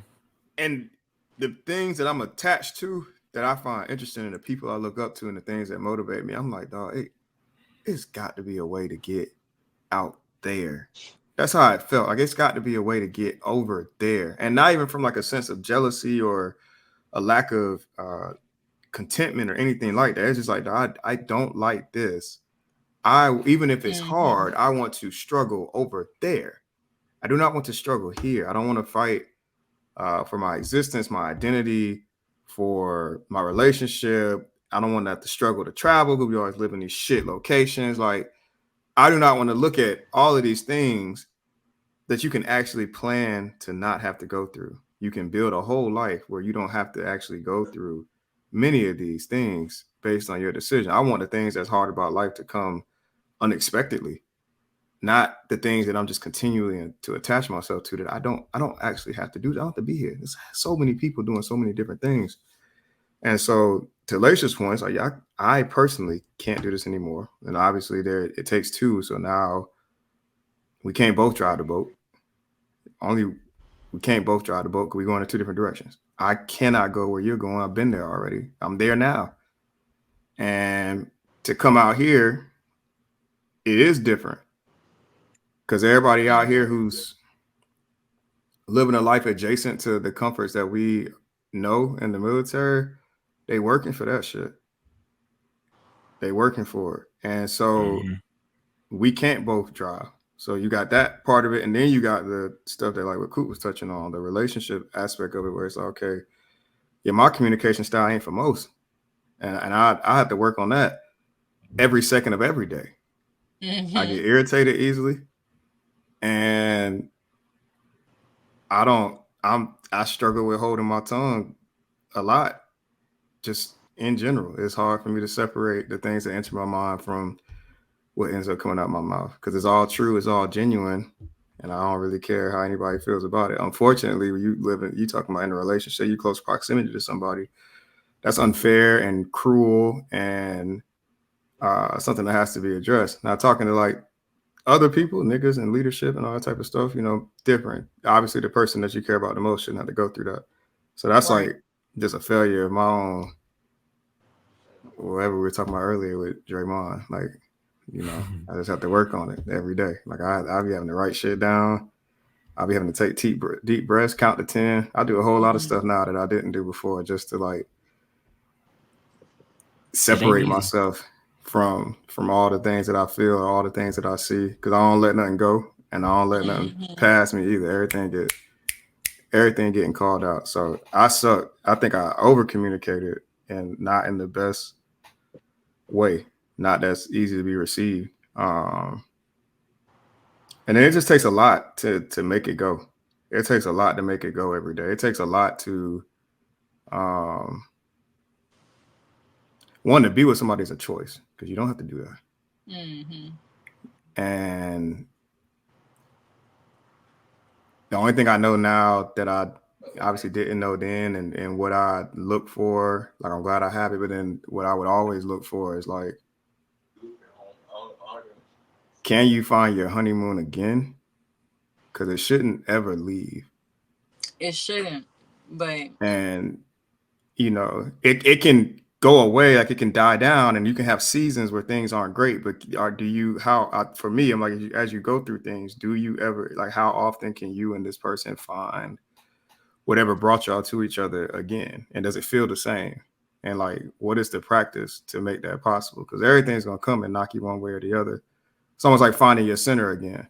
mm-hmm. And I know we never found ours. It never, after certain things happened, there was no grounding to Yeah. to to that effect, um, which I value now. It takes a lot. Yeah, You said relationships are wanting to be with somebody is a choice. it is Absolutely. Because every you day. managing yourself, and we talk about this all the time. You manage yourself and everything else that you got going on. To add somebody else to that picture and manage that as well, Mm-hmm. Mm-hmm. it's like an entirely different ball game, bro. And Mm-hmm. Mm-hmm. it's a job, and it's a job you got to be good at. You got to work at, especially Mm-hmm. if you want to keep it. Yes, if you want it to grow, Yeah, and if you want it to mature, because it's its own thing. Like, it's you, and then there's her, or there's her, and then there's him, or her, and him, and But you all know what I combinations think? are welcome. What I think a lot of us realize, especially as military marriage people, I think we realize it's just not what it's cracked up to be. Like, we realize that these other people probably not happy either. Like, the people that we was looking at, thinking about being married, like looking at them in their house and everything like that with their wife or their husband, we realizing like, nah, this is really not all that. And I think, we got to be honest about it, and admit that at some point we didn't want it no more. That's it. That's true, for sure. That the That's spark true. didn't come the spark didn't come back because we just didn't want the spark to come back. Yeah, yeah, I can see that, because you need it. You need hmm it, and carefully though, right? Like, we're not talking about like, I ain't talking about like the roller coaster of it, like I ain't talking about like it's highs, lows, highs, lows, highs, lows, highs, lows. Like, I ain't talking about that. That's trash. But like, shit's going to happen, Mm-hmm. or y'all both work. Like, for obviously Coop could touch on it if he wants to. I'll say it, but like, they both work demanding ass schedules, him and Chelsea, and so it could be a month where shit just not right. Not because nothing is wrong, because everybody's busy and this is that and this is that. And so then, like, after that, because it's guaranteed, can you find your honeymoon again? And is it enough to sustain you until the next time? Um, and I think that to me has been just the one thing that stood out the most, as far as genuine compatibility and like Mm. genuine friendship. That's what it Um, comes down to. Are we even friends? Because yeah, sometimes we're not even friends with people that we be in relationships with. We're not yeah, friends with them. Like, we have nothing, is nothing else outside the relationship that we have. So we Right. really don't like them as a friend, Yeah. Mhm. you know? Yeah. It's definitely part of it. Yeah. A Um, huge part of Because it. at the end of the day, you should at least be able to be friends. Like if you can't even be friends, yeah. What is it, right? yeah. What If is we it? We should be wasn't, friends first. nobody was friends. Mm. Especially as you get to grow and find your own likes and dislikes and figure out those rhythms of existence and like, do they actually line up? Like, I love to do this shit. Do you love to do this shit? I love to do this shit. You don't like to do it as much, but can you stand to do this shit because it makes me happy? Mm-hmm. Um, you know, all of those things. And so, but again, that's hindsight plus new experiences that allows you to really be able to weigh both of those realities. What was the aftermath like? Like for me, mine was hard, right? I got a kid. So it wasn't hard from a romantic sense, but logistically, I got Hendrix is here. So that part is always present and something to overcome. The divorce was clean and all that other shit worked out fine. No child support, no weird shit like that. But Hendrix is still here, so the logistics supporting his existence is something to navigate. Y'all didn't have kids and y'all splitting, but it doesn't mean that the aftermath of it wasn't any less difficult or challenging. I mean, the aftermath for me was, it wasn't even like any hurt or pain or anything like that because we had like, I had went on my deployment and it had been 7.5 months. I hadn't seen this dude. So, it wasn't like no emotional stuff, but it was like, dang, you really just, it was more of how he treated me in those final moments. It was like, you didn't have to do me like that. Yeah, So that was just like, that was something that weighed on my mind heavy for a while. It was like, you just didn't even have to do me that way. yeah, for Just sure. like disbelief. I think I was hurt, and I was going through it silently. I'm not the one to really hold my emotions on my shoulder or on my sleeve. And I know I got my boys, my dogs that I can talk to whenever. But even then, I still don't do it. And I think part of it is because I don't know how, but another reason is because I've never done that before, and I never saw my dad do it. You know, I never see my dad show any kind of emotion about nothing. Uh, and maybe that got a part or plays a part in it, but I don't really know. But I was hurt, and no part of it felt good. Uh, no part of it felt good for at least 6 months. Mm-hmm.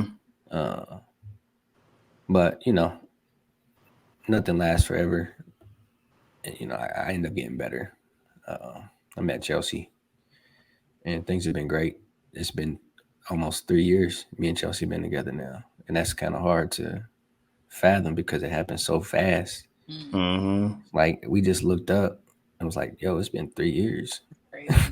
Like, oh shit! Like, and then Nuts. we had to like double back. Like, hold on, has it For been real? 3 years? Hold Yeah. on, it was no, it's 2 years. No, it is 3 years.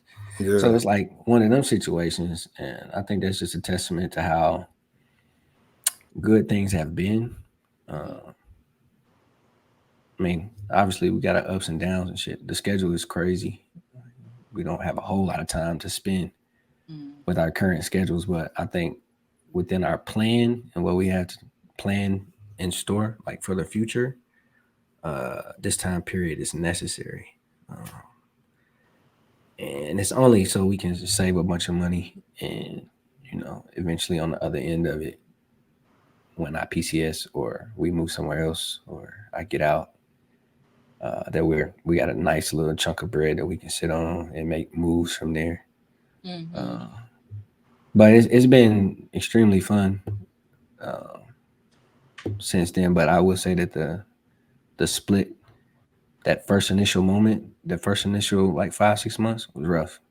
Mm. Yeah. Yeah, For me, it was pride. it was I'm just pride. gonna go. Like I'm, it is what it is. I'm a prideful person. So like, I'll be wanting everything I do to work out, but it don't always work that way. So that was the hardest part. I think the failure of it all was just like, God damn. Um, I don't know. I like the control thing. I in my I hedge bets as far that's how I feel. Like as far as like how I work. Like if I get promoted, I'm humble and appreciative, but at the same time, I'm not surprised. Like in my head, this is a fixed bet. I come to work every day. I try to outwork the people and all to do all of those things. So like I'm like, oh great. And then like one part of me is like, duh. Right. And so that is how I approach anything. And so when it didn't work, it was just like, damn, like, you think with all the knowledge that you have at the time that you did the best that you could. And you obviously you learned so much that you could have done better, but all the same, it's like, oh, I fucking failed. And I don't do that too often. So like I had to just sit with this shit. And so like, I was This just boy like, don't like to lose, dog. It's hilarious. uh, and you roll with it. But then like I say you learn, and the biggest thing is friendship and fun, and so many hurdles that you'll have to jump over, and being able to do so, knowing that you can do it, and y'all are doing it together. I mean, there's so many different things that you kind of. I don't know. It's funny because Coop said, "Don't do it." I guess if you do it, just humble yourself to the reality of how much you have to learn and take that with you for your next experience because it'll be richer. It'll be so much richer. Was it difficult? I would say, like coming from having been married to dating people who hadn't been married, and you're bringing in so much lesson learned. Was that a gap? Because you're bringing in, you know, so much about like the importance of communication, and I would say no. No, Because it's still a new relationship, you know? True. It's just like any other new relationship or any, not saying like marriage is any other relationship, but it is a relationship that ended. You know what I'm saying? So I think, I don't think it changed much. I think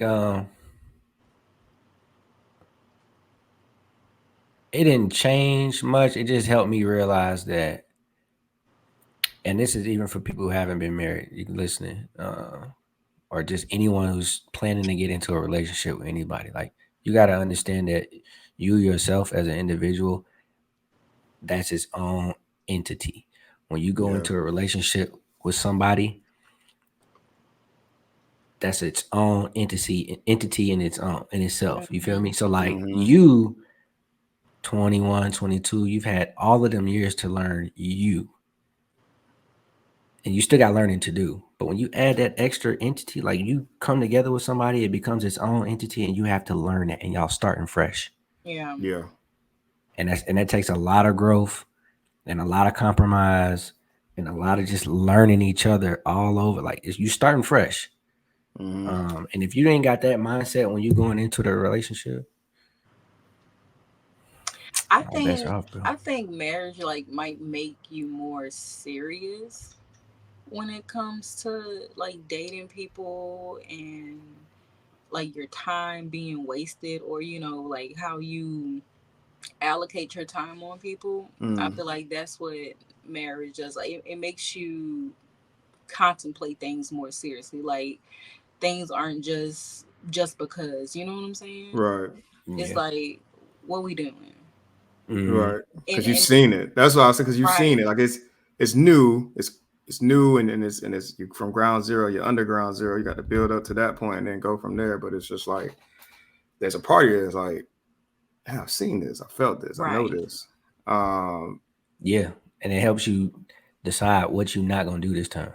right. Yeah. So, and not to say you're gonna set ultimatums or anything, but it definitely helps you cut down on bullshit, I guess. Yeah, I Yeah. mean, even the stuff like not even necessarily what you're not gonna tolerate from somebody else, the stuff that you know that you did that you was wrong for Yeah, doing. what you not gonna do? Mm-hmm. What I'm not gonna do this time. Straight up. Yeah. Straight up. And that to me it was huge. I learned so much afterwards about just me and what I didn't want to do the next time around, and I haven't done. You know what I mean? So it's the growth is tremendous. Honestly, I'm gonna pat myself on the back. Everybody looking forward to getting married again? Yeah. I am. Oh, I got nothing Yeah. to say. I got a marriage and two Yeah. kids in me. Two more kids in me for sure. So I can start my life, you know. Yeah. Yeah, I'm not against getting married again. So I can start Yeah. my life. Yep. I want to build it up to be because the other part you said about like as an individual, that was the other thing that I found important that also made me like, even out of fairness and respect, I stay here, I'm miserable, I'm dragging this whole thing down to the ground every day because I don't have enough autonomy and existence for me that fuels me, that motivates me, that drives me. I don't have enough to come in here and be whole. And my half that turns into a quarter that quickly turned to zero will sink this shit. And so when I look forward to being married again, because I just want to build it up as literally two people who decide to do this. But if they did, their this was good, their this is better, right? And like you still keep a whole lot of this in order to make this go. And I think we were talking about the Cosby Show at one point. Like, yeah, that was dope. He's this and she's that, and they got all these kids and they've got this life that they enjoy. Yeah, I'm chasing that now. No, I don't want anybody to settle or sacrifice or leave. I mean, it's part of it, but leave so much of themselves on the table that there's nothing valuable there. I just feel so much more prepared. Yeah. Like I'm I gonna do said, it the I right took way. this test already. You Yeah. already took this test. Yeah, Like right. that was Yeah. practice. You know what they say? I mean- The first one is practice. Yeah. And I can't wait to For like real. Ready for the next like one. the wedding and the baby shower and the maternity Right. shoot, and like I ain't do none of that, so I can't wait to do it all. You didn't do none of that. Oh, I know you didn't do the wedding and stuff, but I thought y'all did. Nothing. Did you do it? No. I think that's another thing too. Like, even in the military, like people don't like, especially in the military, people just be going to the courthouse. Like, Bro, I didn't even Straight up. get proposed to. Oh wow. how did that happen? Niggas was That's standing on nuts. the steps and was like, "You want to do it? You want to do it?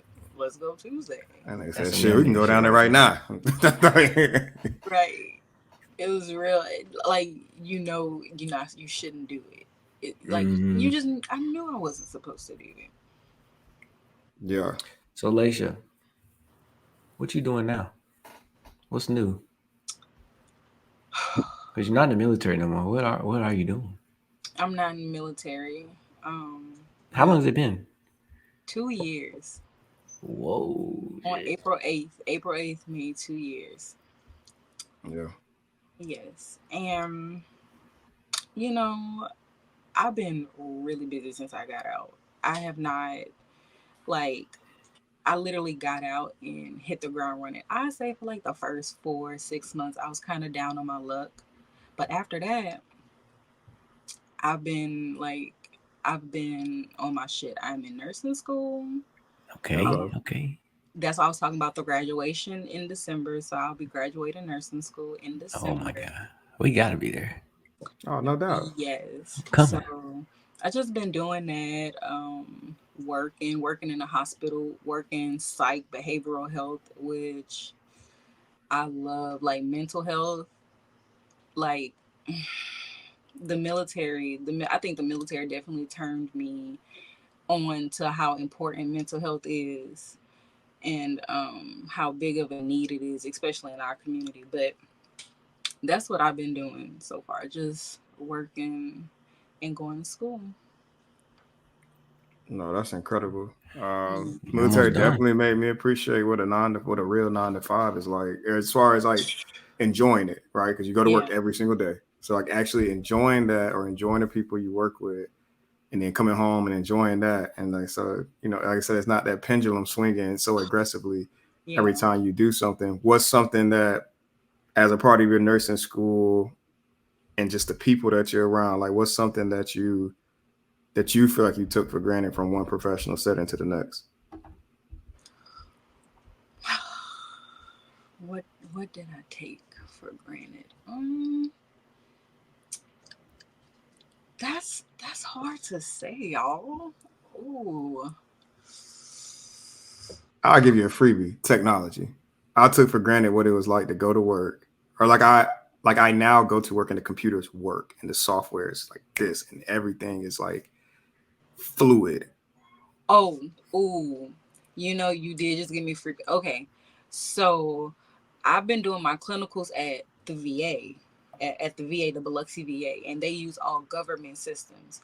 And I'll be sitting there like on the computer, and I'll be like, God damn, these government systems, like, Trash. I'm like, Yeah, this y'all slow. charting system? Like, this what y'all use? Like, this not what we use back at the hospital. Like, mm-hmm. Technology. Technology, They always military grade. Nah, it's the lowest military. bidder. Yeah. The Military grade lowest is bidder. ass. Yeah. Don't Um, believe them infomercials, them commercials. They selling you bullshit. I'm telling you. yeah.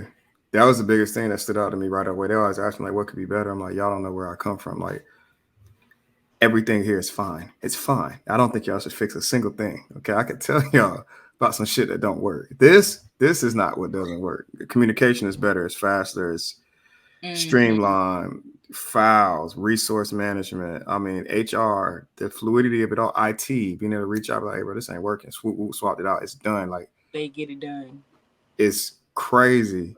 It's crazy. It's so much Uh-huh. fun. Being productive it doesn't take like, I remember even putting in grades in text. Well, it took 30 minutes, 40 minutes to put in grade. I had to stay late 40 minutes to an hour just to do that. I can do stuff like that now in 5, 10 minutes and I'm out. And so stuff like that is what I took for granted. And I was even telling April when she was applying for a job, I'm like, any job, if I think about going to any job, that's one of the questions I'm asking. What y'all computers look like? What's y'all software? They're What's like, y'all huh? software infrastructure? Like, what do What y'all are you use talking every about? day to store files? Because I ain't going back to no clunky shit. Mm-hmm. Um, but Mm. we're glad that you are in nursing school. Glad that it'll be over in December. Are you staying in the area you're living in now, or once you get across that stage, you're also gonna go somewhere else?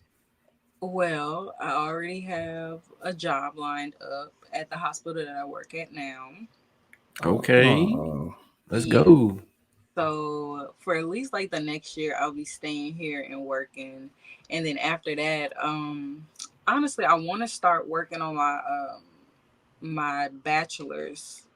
Once mm. I graduate, I want to go back work on my bachelor's, and then hopefully, by 2026, like be started on my master's. So I don't know. At least for the next year, I'll be here working, and then I guess my education might take me elsewhere. It's not too bad. What made you want to pursue nursing school? You got the personality for it, obviously, wanting to help people and everything that comes with that. Pictures. Wanting to help people, and then like when I was younger, like my mom, she was a CNA, and at that time, like I didn't know the difference between a CNA and a nurse, so I just thought she wore scrubs. She was a nurse, but I Mm-hmm. found out that she was a CNA, but she wanted to be a nurse. She never got the chance to. So I just kind of grew up wanting to like fulfill that for her and for me, and then of course wanting to help people and stuff like that. And then this shit just fun. It's just fun Is it and it's fun? interest. It's fun. What's fun about it? Like seeing so many different things that the body can do. Like seeing so many different things the body can do and different reasons why it's doing it, and just the complexities of the body. it's just interesting. It's a new thing every day, but then you also get to help people and make a difference. I think that's the part about it that I really like, being able to like see my patient come in day one and they at their worst, they unstable, and Yeah. I can see the progression of them getting better. And then at the end of it, them saying, you really helped me or whatever. Like that's that mean everything. I got a coworker now that's in my unit who's also in nursing school, Hmm. and he's excited about it as well. He comes to work every day, and like anytime anybody's like or whatever, like they're talking about something, He's he'll trying to point diagnose. at it. You feel me? Like he'd be trying to diagnose them, and he'll be talking about all the different terms, what this Yeah. is. Like I'd be like, bro, all right, but he's excited. So we let him live, and it's cool to see him. That's what I was gonna say. I'm sorry for cutting you off, bro. Go ahead. No, you good. That was good. I'm glad that you know somebody who's also on this journey. It's That's a good. nursing It's school good. thing. I think we all do Yeah. that. We just excited because we are learning a lot, and Yeah. Mm-hmm. it's exciting. Yeah. No, I was gonna For say, do that. you feel like there's a part of you that gets to be what you needed for other people while you're doing this every single day? Yes, yes. Because I feel like I just needed somebody to care, and I feel Mm-hmm. like these people just a lot of them just need somebody to care, especially like working in mental health, behavioral health. Mm-hmm. They a lot of times just need somebody to care. And if I can be the person that's caring for 12 hours, that's enough for me. Like Yeah. for them to know that somebody cares about them. Yeah. And they don't have to So, feel as alone, especially times that you felt like you were alone. hmm Sounds like you're doing God's work then. it feels good. Like it's a job, so people get Oh, of tired. course. Of Sometimes you course. don't want to go, but I can't say like, oh, I don't like this job. Like I don't want to go to this job. Like I like what I do. For I love sure. what. Yeah.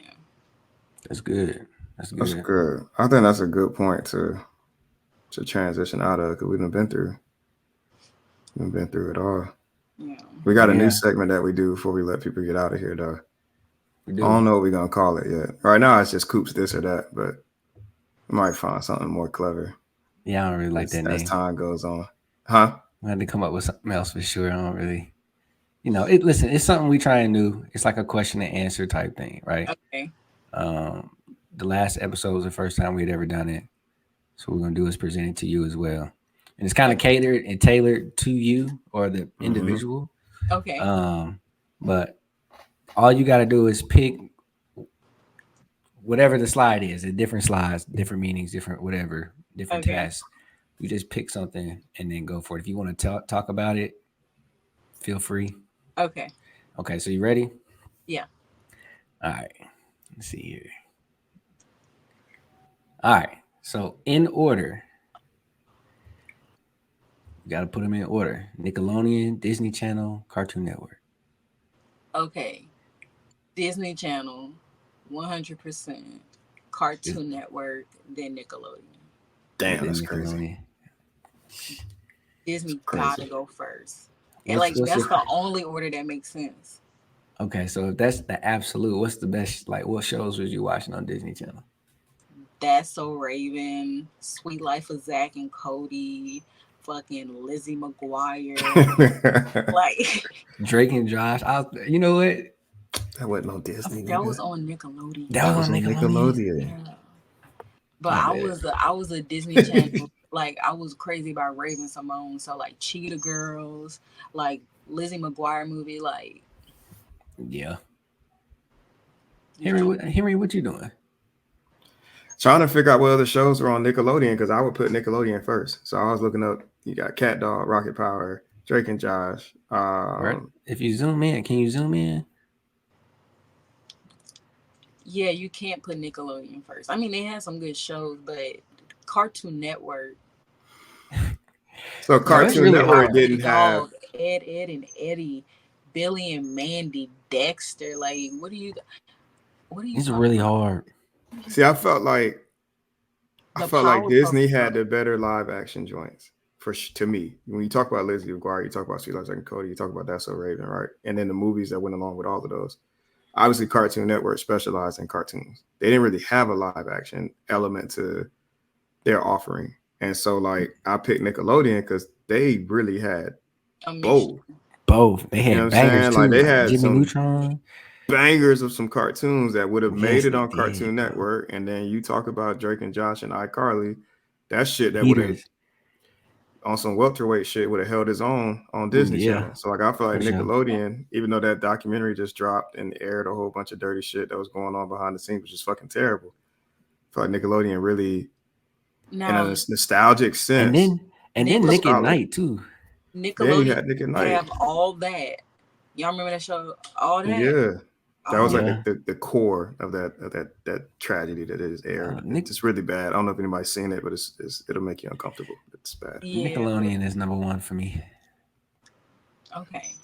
Yeah. And then I'll probably go Disney after that. Okay. Yeah. That's how. Yeah. But I mean, we're talking about the best three. There's a lot of channels that never get watched. These are three of the most watched channels in TV history. Yeah, It's that's why no I had to bad put 'em place on. here. Shout out to Cartoon Network, man. It's no issue. Yeah. We're not mad at y'all. Y'all had some heaters too. It's Yeah. really close if we being honest. It's very It is very close. Sure. It's Um, what did Kendrick Lamar call it in that song? The top three, the big three. Oh. Oh, Okay. All right. Well, I stay like it. tuned. Well, Let's he see. said, "Fuck the big three, nigga. It's just big me." That song. Hey, Hey. that's how you feel about Disney. Mm-hmm. Okay, let's see what the next one is. Okay, let's go. Is it gonna work? All right. Pick two of them. To stay V- or to go? Pick two of them to stay. You got VH1. VA. I mean, yeah, BET and MTV. Yeah. I would pick. Ooh. One of them gotta go. Dang, you stuck for real? Yeah, I mean they all really had some strong offerings for real. MTV At different times too. That's the problem. Is all at different times, not at the same time period. Yeah. MTV went crazy when I was in 7th grade. It did. It did. What was you watching? I watched the early morning videos. That was what I used to. Oh yeah. Yeah. That went crazy. But when I was younger, I really used to like to watch like Real Life. Mm-hmm. Was it Real World? No, it was that show, Real World, Real Life, Real World. That was a heater. Banger. Yeah, Next, Room Raiders, Parental Control. So MTV was a banger. Parental Control. Damn. Oh, crazy. Silent Library. On the head with it. I think MTV wins. For Silent Library, MTV stays. Yeah, like I ain't gonna lie, in the same way MTV gotta stay. Nickelodeon went. Yeah. Damn, yo. So it's between BET and VH1. In VH1, like I feel like VH1 played a big role in my life because that's when I got introduced to Love and Hip Hop. Oh my god. With the very first one with Jim Jones and his girlfriend. So VH1 gotta stay. I learned a lot. Damn. Damn. BET is out. BET been playing the same movie since we was like 5. Yeah, but you don't remember 106 in Park? That was like when I got off the school bus, I was watching the hell out of that. Especially on Fridays. I didn't really watch 106 in Park. I had to see the top 10s. What about BET Uncut After Dark? Come on, man. That was that shit. Man, what? I had no business watching it. I used to put TV on low. Oh my god. I'd be looking over my shoulder like. I don't know. This one was harder than I anticipated, bro. I ain't gonna lie. It really was. Like MTV stood out, but I mean, highly above both of those. But Yeah, for Damn, wasn't it sure. hip I'm hop, Because so who yeah, had Pimp My Ride? That was MTV too, right? MTV. bro? Oh, Flavor And then the Flav, crib joint, that was MTV. Flavor MTV. of Love. Yeah, they was MTV. throwing haymakers back then. Yeah, Like, No, yeah. that was VH1. that I was thought Flavor of VH1. Love. Yeah. So that's why we Flavor got of Love was, but VH1, the Pimp My Yeah, Ride and VH1, the Cribs, that's that Charm was MTV. MTV. School, Yeah. VH1 and MTV. BT can go. Damn, that's crazy. Okay, all right. That's That's fair what you though. going with? Yeah, I Yeah, mean it is, bro. It yeah. is. Damn, Yeah. But BET. come on, come on. All right, Flavor all right. Love. Moving on. Flavor I of like Love, bro. He had two. it. New York. I love New York. Man. Yeah, BET. We being honest, BET was really kind of slacking, bro. The only They show just I they, named was they just had 106 Comedy Park. Central. I mean, comedy. What was it called? Comedy View. Comedy The View. Def Comedy Jam, View. Com- Definitely. Comedy View. the Something. Yeah. Yeah, It wasn't a whole lot. Rap I think Rap City, the they had like basement, showcases. yeah. Rap Yeah. And City, the basement. and they played Apollo sometimes. I think reruns. Rerun. Okay, all right. We move. We Yeah, gotta yeah, move on. we got it. Yeah. All right, now Ooh. that's So I had to find these pictures. They might not look like how you would make them, Is but that on the gumbo left and is gumbo. On the left is gumbo. On the right is etouffee. etouffee can definitely go. All right. Damn. Well, that was easy. I like etouffee though. I do like But it. gumbo, yeah, gumbo definitely not beating it It's though. We'll be richer. honest. It's It's got more to gumbo. offer. The Yeah, for gumbo Yeah, sure. got gumbo is. stuff in it. Got crabs, sausage. Yeah, this one was too easy. This one was too easy. Easy. All right, let's move on. Okay, so the New Orleans Hornets. Do you remember that? Yes, I actually when I was in like fourth grade, I got to go on the floor. What? Oh, Um, that's dope. get What like you were shooting layups? no, I was just it was like Courtside. a little reading thing. Oh, you had to read in front Oh, of everybody. Okay, tickets to both. They at the same time on the same night. Which one you going to? Oh, I didn't even say the Saints and the New Orleans Hornets, which is now the Pelicans. So are we gonna say the Pelicans or the Hornets? we're gonna.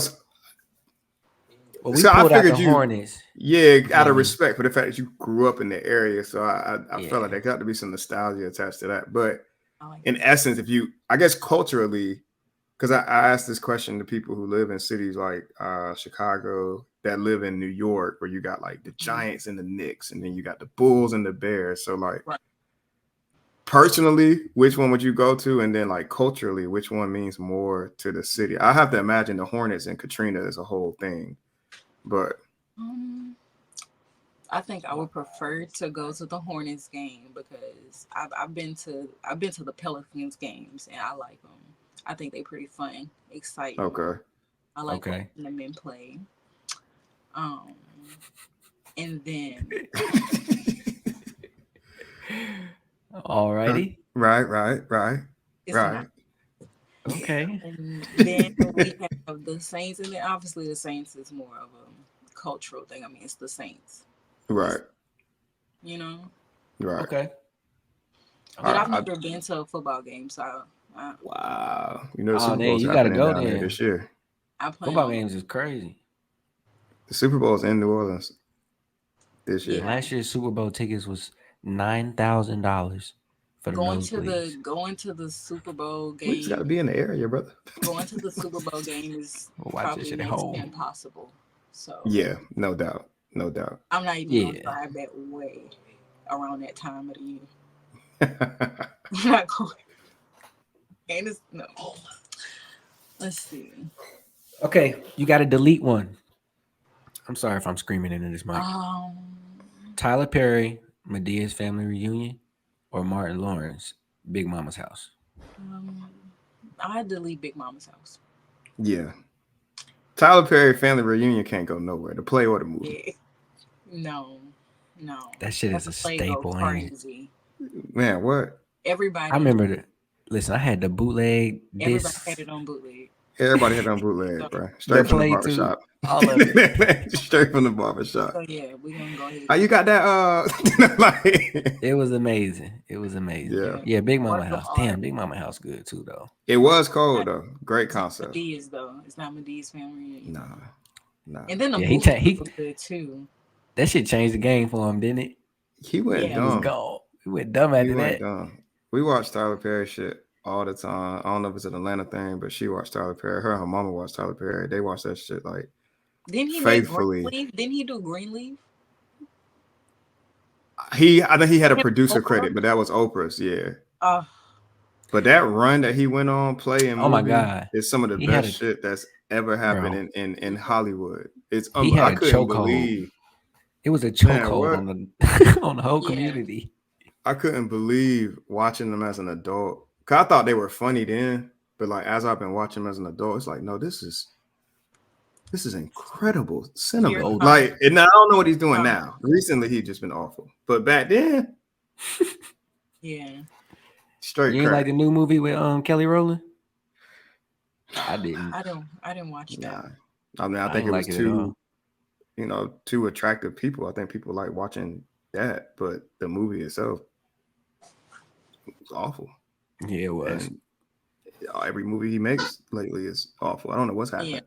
Yeah. Bro, what's up with the hairstyles, bro? Like, why The only person who have a good wig is Medea. Everybody else wig just be put on their head. They Man, say Kelly what? Rowland brought her own wigs. She had to. I ain't going out like that. No, Because the Medea hairline should be bad. laid. Mm-mm. Yeah, but the male version of Tyler Perry, his hairline be awful. Awful. Like, I know you didn't just come on here and play with us like this. Oh God. Maybe it's not in the budget. Maybe Might not be in the budget because he said he'd be shooting the movies in a week's time. That's He why did. it's so He bad. did. That's my new look. That's my new details. We do not have time to focus on. Like, Bro, just like come with your acrimony? regular fade, bro. Like, what's the problem? yeah, that movie with who was that? Who's in Acrimony? Taraji P. Henson. They said they shot that shit in 4.5 days. The whole joint. Working them. Oh my. The whole joint. Oh man, you foolish. All right. You foolish. Team Kendrick or Team Drake? I can't. BBL Drizzy. You won't. I won't.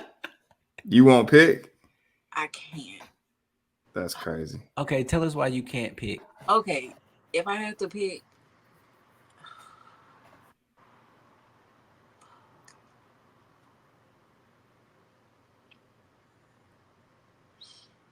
Drake.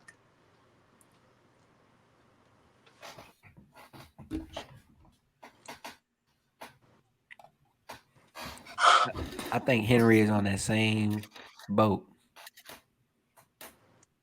Where you go, Henry? Not with the Drake fan. I'm Team Kendrick. Okay. Nigga, Only- bam. I really like Kendrick, but For sure. I watched Degrassi, so I feel like What does that do with anything? I never I've watched been it. on Drake since he was, Aubrey Graham, since he was in Drake. So you ain't see Kendrick play the crackhead in Power? No. I forgot. That's the problem. Okay, talking about Degrassi. We've seen better acting than that.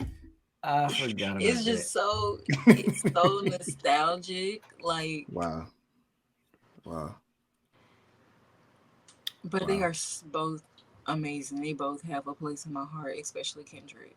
They both have a place in my heart, but. And you can hear the difficulty. She is really struggling with this. Because it's I don't know who to pick either. It's hard. Drake niggas is like, Y'all bugging. but it's not. And Drake got so many. Come on, bro. It's Drake. That's what I just said. It's Drake. I mean, listen. Don't act like that. All I'm saying is, that nigga is 0 and how many songs Pusha T dropped? 2. That nigga is 0 and 4. maybe battle rapping just ain't for him, bro. It's not. He got no. It's not. It's not. It's It's not. not. It ain't for So everybody. he probably shouldn't indulge. Yeah. That's the best thing that he probably could do. He could And just especially not remain with these two silent. crafty ass niggas. He could just remain silent, and that'll be the best response. Yeah. And just keep dropping heaters, bro. Yeah. Just Which is also what Kendrick Drop it. said in the song. He said, "Keep making me dance and wave my hand, and we won't have any more problems." but We That's won't have also any why more I'm problems. Team Kendrick. See, he speaks for all of us. Okay. All right. Ooh, You gotta delete one. No limits, no limit records, or You made Cash this Money. oddly specific to me. Yeah, you know I did. I had to.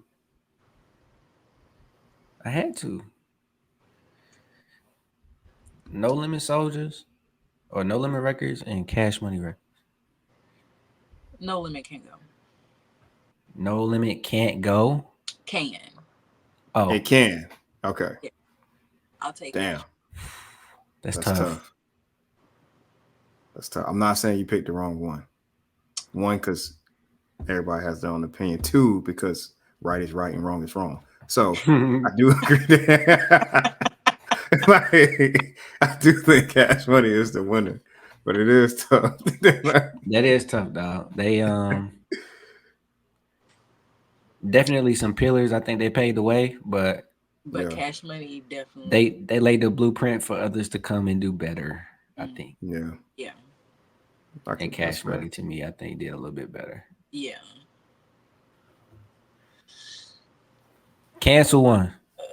Wayne, Kevin Gates. and Kevin Gates. Yeah.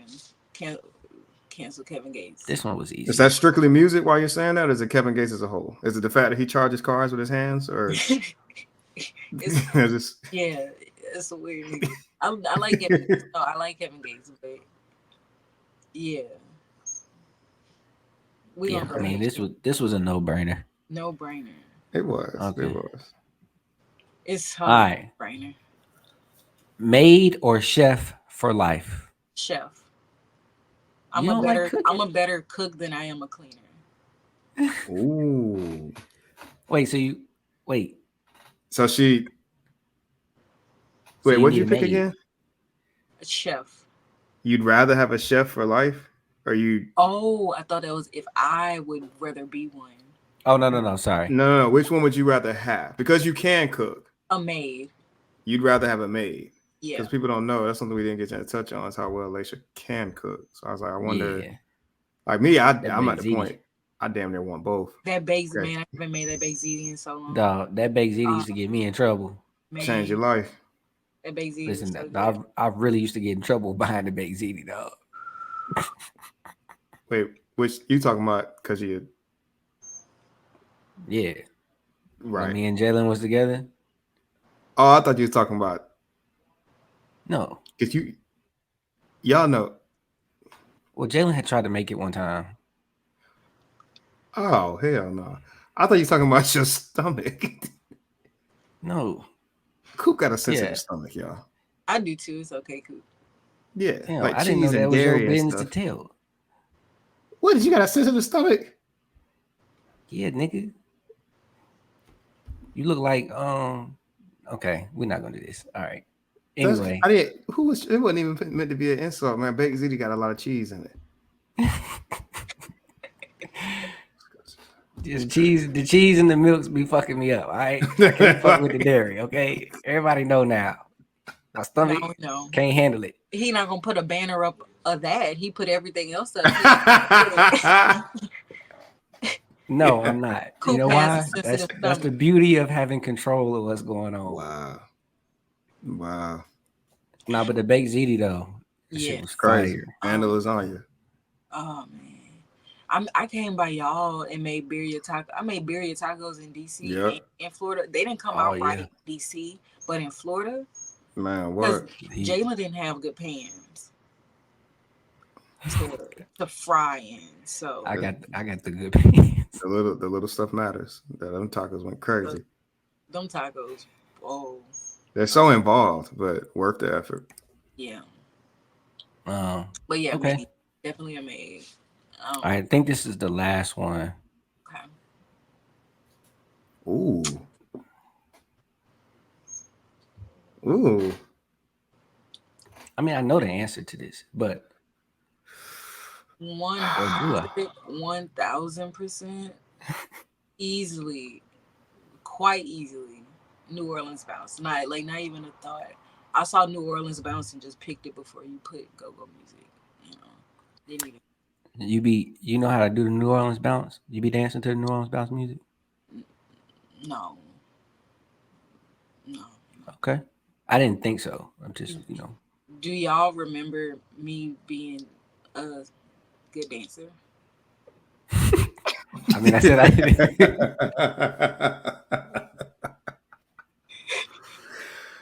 You know what?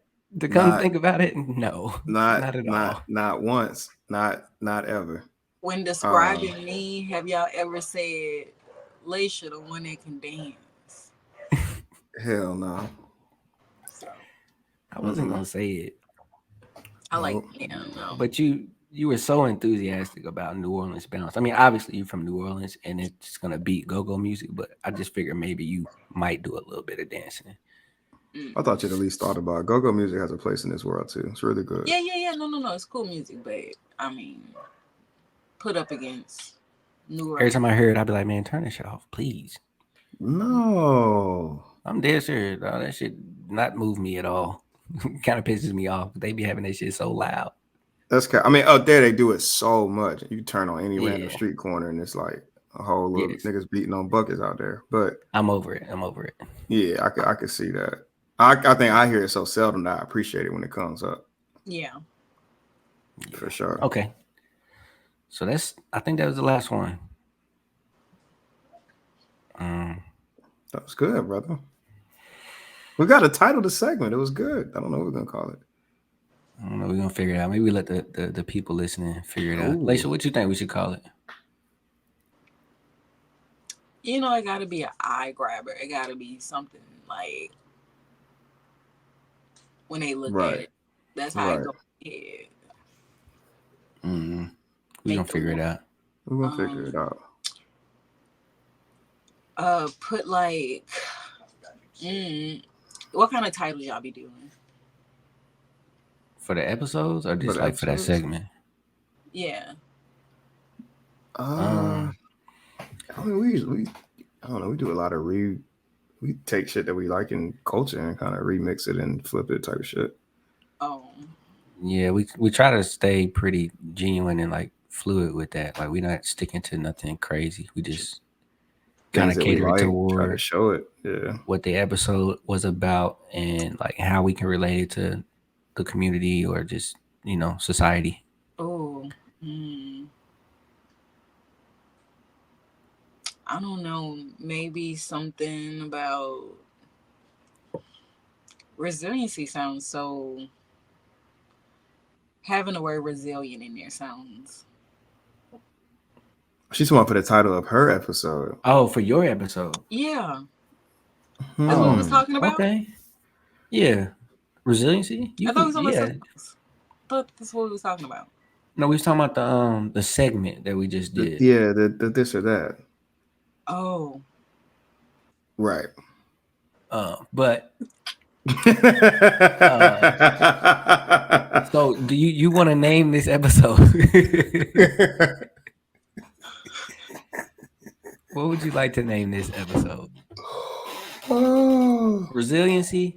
We're gonna think about it a little bit because I mean resiliency is huge though. We could name it that for real. Fly before you fall. Not feeling him. Uh, We're gonna come up with something. I'm gonna try to tie resiliency in there somehow for sure. Uh, Maybe I can no just limit put soldier. No limit soldier. A soldier is resilient. She's from New Orleans. No I limit like soldier. that. no limit That's the soldier. That's title. but y'all don't think that's cringe? No, No, it's real. Throw a it'll all baby make out there sense when one people time. listen to it. Yeah. I like that. I like that. I like that. You're Real. You not got gonna to put real in front of it. You got to put real in front of it. Real No Limit Soldier. Ooh. Alasha Green, the real No Limit Soldier. That's Nigga, this great. ain't a fucking movie, dog. That's like a documentary title. I'm just saying we added too much to it. It's got to be like a track, like a song. No limit. Just put No Limit Soldier. Soldier. Yeah. Okay. You was about to put No Limit Soldier, the Alasha Green story, airing on Friday. I had a great time. This was incredible. Yeah, absolutely. I had a great time. I'm very happy to have had you on the show. You're Yeah. great. I'm very happy. I honestly hope that, people listen, and if they knew me or knew of me and like never knew who I was, that, they listen to this and it kind of sheds light on me and what Black women go through in the military, like what so many Black women Yeah. go through on a small scale, on a large scale. But I hope it's just like shed some light and some insight. And where the military needs to do a whole lot fucking better. Mm-hmm. Because people shouldn't be sending their children to places where they have to get treated like this. They should not. So, yeah. Well, Alasha, we appreciate you for coming on the show with us. It's been a pleasure. Everyone that's out there listening right now, y'all already know the drill. You got to like, share, help us to grow. And I think that concludes this episode. And take care of your fucking wingman. Yeah, take care of your wingman. Do that. Alasha, take care of yourself. We will talk soon. Yes. I'm all about to right. go on summer break, so Ooh, before my last semester. So, yeah. What you gonna do this? What you gonna do this summer? Work. I got an externship, a nurse externship. I'll be working in the surgical ICU, and it'll mainly be dealing with like people dealing with cardiac problems, and that's kind of what I wanted to do, like cardiac, heart failure, heart attack, like stuff like that. Okay. Well, good luck with that. Thank you. And we'll catch y'all on the next one. You're not gonna tell me goodnight, Coop? Do I just hang up or do? Oh, nigga, you talked about me. You talking about Alasha in a damn documentary. Fuck you. It was of sorts. That's all, folks. Fall out. Hey, dumb to done.